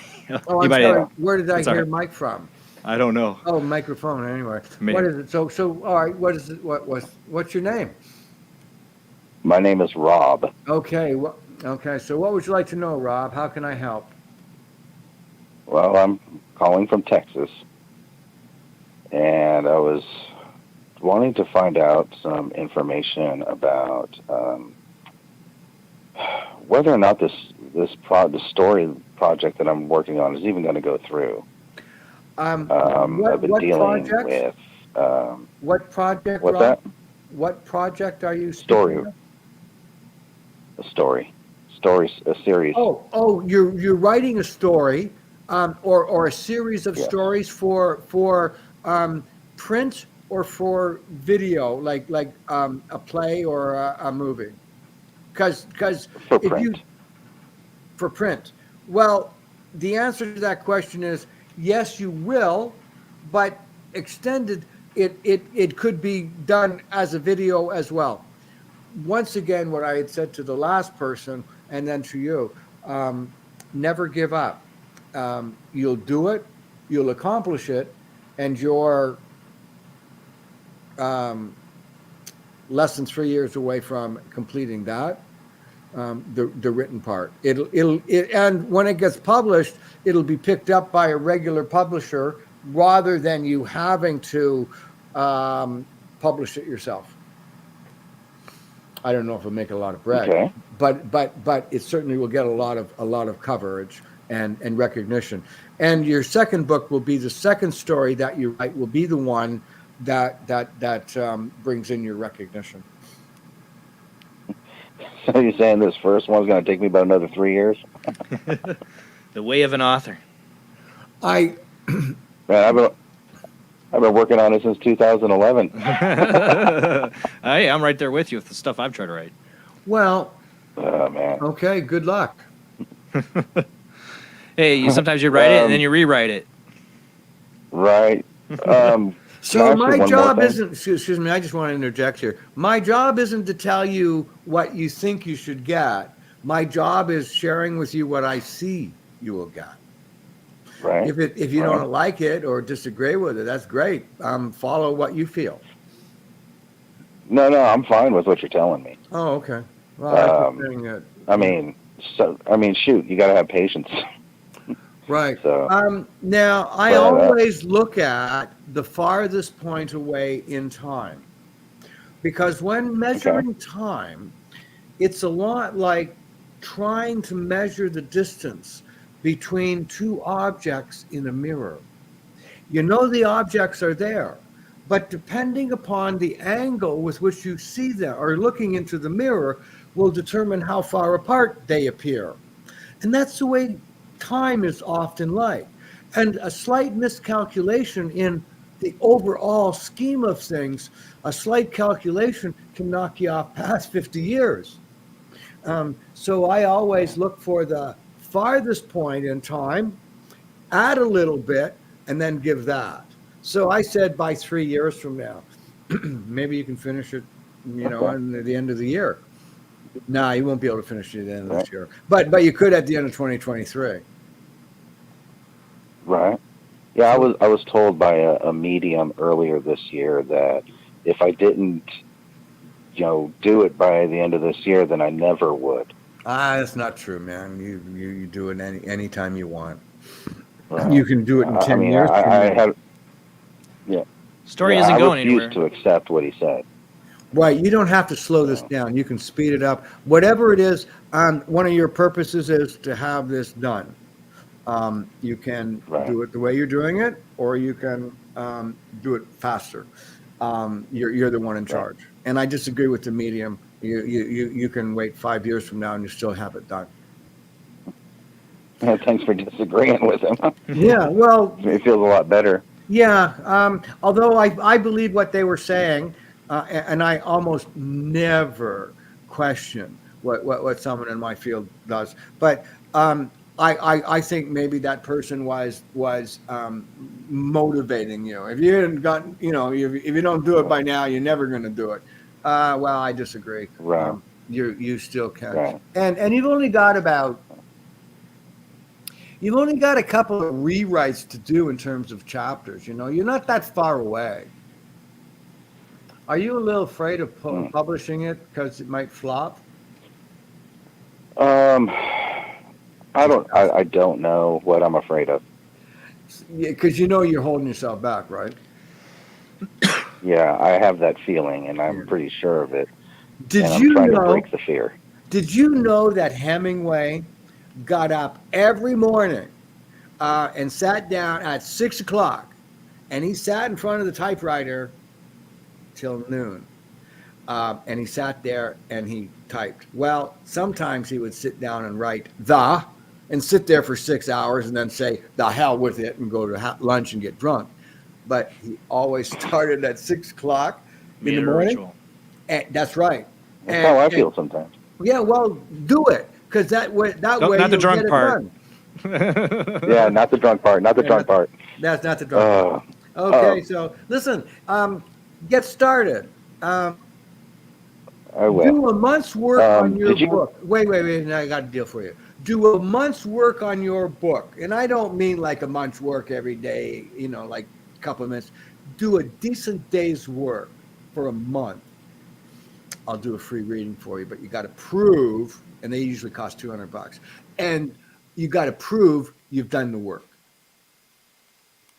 You can find it on my website. I'll then that means I'd have to email you a file of my manuscript. No, I don't want to read it, man. I don't want to read it. You don't have to read it. I'll just show it to you. Okay, good. Good. So you let me know when you're starting it, and a month later, if you've done a good day's work every day for a month, that's depending on the day, and not February. So depending on the month, like a 30-day or a 31-day month, and I'll do a reading for you because you're worth it. You're that good, and it's time for you to start doing it. So thanks a lot for calling, and have a great night. Oh, okay. Thanks, Rob. All right. Yeah, okay, no problem. All right, thanks. I guess I just heard what I needed to hear. Yeah, keep writing, what you always hear. Right. All right, man. Have a great night. Okay, thanks. Bye. Thanks, you guys. You introduced your producer. Do you happen? I can't remember your name, but Jamie. Jamie, do you have a question you would like to ask, Jamie? Just saying. Or would you like to wait till after? Your choice. I don't have anything on the top of my mind unless there's something that you see. I was just giving you an opportunity, but I appreciate that. Thank you. Okay, so where are we? You said at? you were done with calls, so I stopped taking any calls. Yes, I'm done. So now I need to be led around now. Only that I say, do you see anything for me? You're a bit late. That's all right. Yeah, I'm really burned out. That's no problem. I get it. Like almost, it's 2:00 in the morning for me. Oh yeah, and I'm a little. The late night show for me because I have 2 kids that this is my only free time. I know they're gonna go to bed because I got school and I don't have to work. This is why it's late. From this date and until the ending of your life, which, by the way, is a long time in the future. Your 2 children. You will see these children grow to their adult years. You will see them both be free of any chronic or critical illness. You will see both of your children grow to their adult years, both completing elementary school, grade school. Both would go on to secondary school education. One goes to college, and the other one takes a craft or a craft of whether it be artistic, creative, or something to do with manual work. The other one will get a degree, maybe in numbers or figures or details. Both of your children will grow to their adult years. You will always see them well. You will never see them die. You will also see both of your children have, between the 2 of them, 4 children, not each, separate. One child will have 2 boys. The other will have a daughter and a son.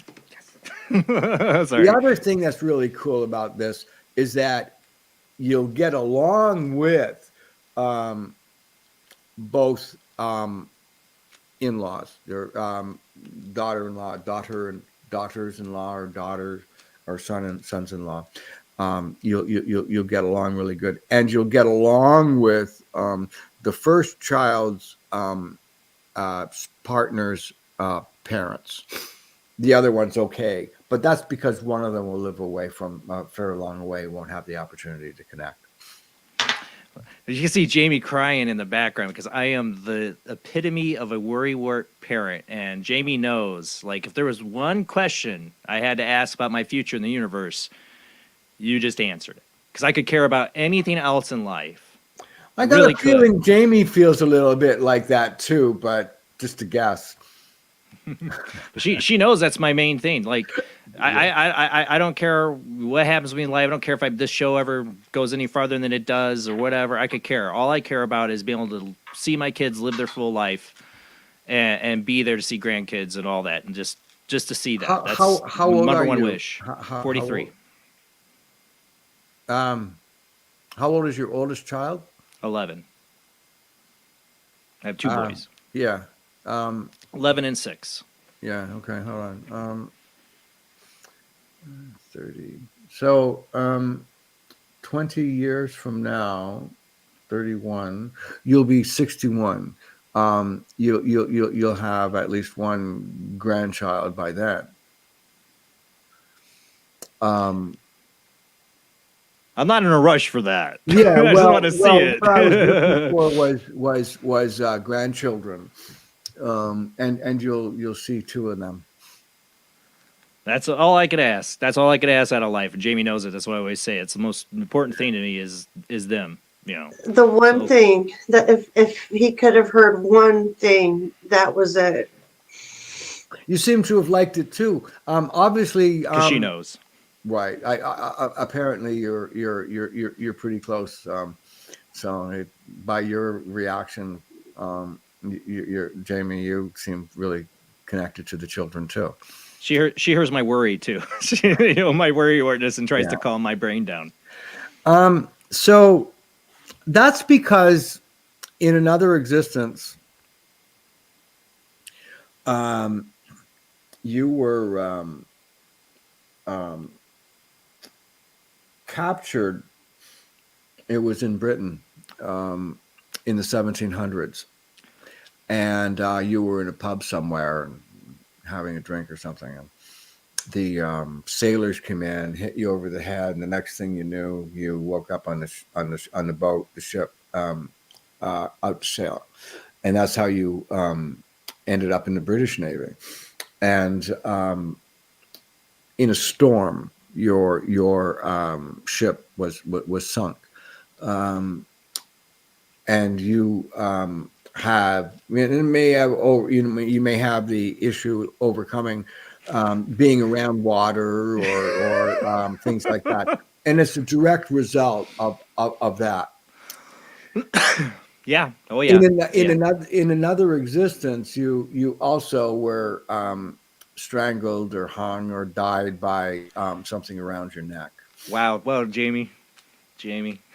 Well, Jamie's shaking her. Okay, so real quick, because we're almost out of time. I've had guests on like Chris Lee, who does past life regression, and I've also had my own 2 very vivid dreams of past lives. But his past life regression, you nailed some of that with the neck and the hanging, because I have neck issues, and that's what he brought me back to. And I was imprisoned, and I was a woman, and I hung myself basically because they forgot about me. Wow. And for witchcraft, basically, and left me to rot. And so I hung myself in that vision or whatever that regression. And then the other thing is I had famous psychic on here, Lori. She was on that TV show? I can't remember, but she called out my fear of water too, and I've always had a fear of drowning in water. Lori Johnson, and she said you were on a boat on a ship that went down and sunk, and I've always had this fascination with boats and ships. Like if I were to join the services of the Navy, which everybody knows me, is like, that's crazy because you totally can't swim, you totally are scared of water, but I love boats, and but I have a huge fear of drowning and big bodies of water. That's the reason why.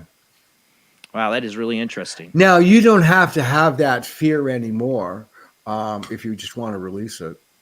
I've gotten over it somewhat over the years. Okay. I have gotten it over it somewhat. And like I said, I do enjoy boats. We went on vacation in Florida this year, and one of the best times besides going ghost hunting at St. Augustine with my co-host Rob, with my kids. The other fun time that they had was going out on the boat and seeing the dolphins and all that. It was such a great time. And my younger self would have been totally freaked out. When I would have been their age, I would have been. But my grandparents got me over that somewhat. Like, get them on the pontoon boat, throw them in the water. Now you're over it, right, kid? You're not afraid of the water.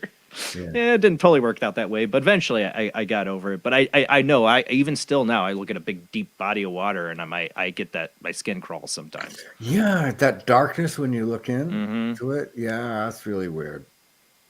Now, before we leave, I want you to make sure you get out your website again to everybody, information, how they contact you, get a reading. Or you can watch my podcast too. And your podcast, It's called My Side of the Crystal Ball, and you can find it. Which I love that name. Yeah, we just sort of came up with that. Yeah, My Side of the Crystal Ball, and you can see it on YouTube, Instagram, YouTube, YouTube, Apple, Spotify, iHeart, UK Paranormal. You can find it there. You can find me personally on my website, www.robertlindsymilne.com. You can also find me personally on Facebook, YouTube, Instagram, and TikTok. So I'd love to hear from you. Get rid of the TikTok. Yes, wow. Yeah. I beline everybody on here about TikTok all the time. Jamie's on it too. I know. Yeah. I'm just like, get rid of the TikTok. Yeah. Oh, and I am, for the first time in 20 years, and that's on my website now, I'm going to be teaching a seminar on how to be psychic. That's awesome. And it's been over 20 years since I've done this class. So that's is it virtual? You're doing like a virtual class? Yeah, we'll do it online. Yeah, that's what everybody's doing now. Well, and, if we're doing it in person, I'd be doing. It's only limited to the people around you. In Toronto. It's the beauty of technology. That's right. That's right. You know, for myself, like I said, I've had a lot of psychic experiences since my earliest memories, and I've done, like I said, things like tarot readings to kind of develop it when I was in my 20s, and I thought it was, you know, people told me I did really well, but then I got away from it, and there's part of me that like is interested in getting back into it, like, you know, it's just my curiosity of the phenomenon in itself. It's what convinces me you're real is my own experiences, you know, 'cause I've seen it. Well, if people are honest about people that do readings, even if you're a channeler, the only things you can see are things that you've already experienced in a similar way. If there's nothing in your brain to compare it to, I don't care who is speaking through you, there's got to be that awareness in your brain so that can be used. So we can only share what we've experienced. Yeah. For example, if you've never heard of Einstein's theory of relativity, never heard of it, you won't be able to see it. So and so you have to have something to compare it in you. So that's one of the things I say: become aware of what's obvious, and then the big thing is practice. You know, when I turned 21. I had heard that I'd had like, 6 years on the job. I had heard that when a young man becomes a priest, he makes a vow to say a mass every day of his life. At that time, I made a vow that I would either do a psychic reading or practice doing a psychic reading every day of my life. I made it for 30 years. Without missing a day. And in that time, after about 30 years, I took a day off because I just wanted to know what it felt like not to do it. And then I felt like what it was not to do it. Then I just went back to practicing again. Or doing it's like writing, right? Every day. Absolutely. You know? Absolutely. And the more you do that, the better you get. Started, I was 15 and a half, and it's been my life commitment. Well, I want to thank you, Robert, so much for being on the show. So sorry. Like I said, tonight's technical difficulties were not your fault at all. One was StreamYard changing the way they send their invite out, and I should have double-checked how they had it. I went through about 45 minutes of panic, and I'm thinking, what? I've never missed a show in my entire career. Well, you didn't miss this one. We just were a little late. And I thought tonight was going to be the night, No. Okay. We find a way. Thank you again, Robert. Guys, that is it for the show. Sorry to those who didn't get your phone calls in. I know a lot of you were trying tonight. Robert, we'll have to get you back on another night sometime in the future, okay? Definitely. Thank you again. Thanks for everybody who watched tonight, and those who didn't get your calls in. Next time we get Robert on, we'll hopefully get you on. All right, so next week we're going to have an interesting guest for the first time on the show is Dr. Simeon Hine. We're going to talk a lot about Bigfoots, but his book, I got to get a copy of this, is Dark Matter Monsters. We're going to be talking about science and how it relates to cryptids and even UFOs, all that strangeness and the all those quantum mechanics that might be behind it all. I can't wait to have Dr. Simeon Hine next Sunday, same bad time, same bad channel, 10 p.m. to 1 a.m. Central, 11 p.m. to 2 a.m. Eastern, 8 p.m. to 11 p.m. Pacific time. Don't forget to check us out on YouTube, Facebook, and Twitch. Don't forget to follow and subscribe. Keep sharing it out to your friends. Keep telling everybody this is a place where the paranormal happens live every Sunday night. And thank you to everybody who donates on Patreon. You can look us up under Jason Bland, Paranormal Soup, $2 a month, $5 a month. It does help pay the bills, and thank you to those who do. Super Chat on YouTube as well. You can always donate on there. All right, guys, have a great night. See you next Sunday.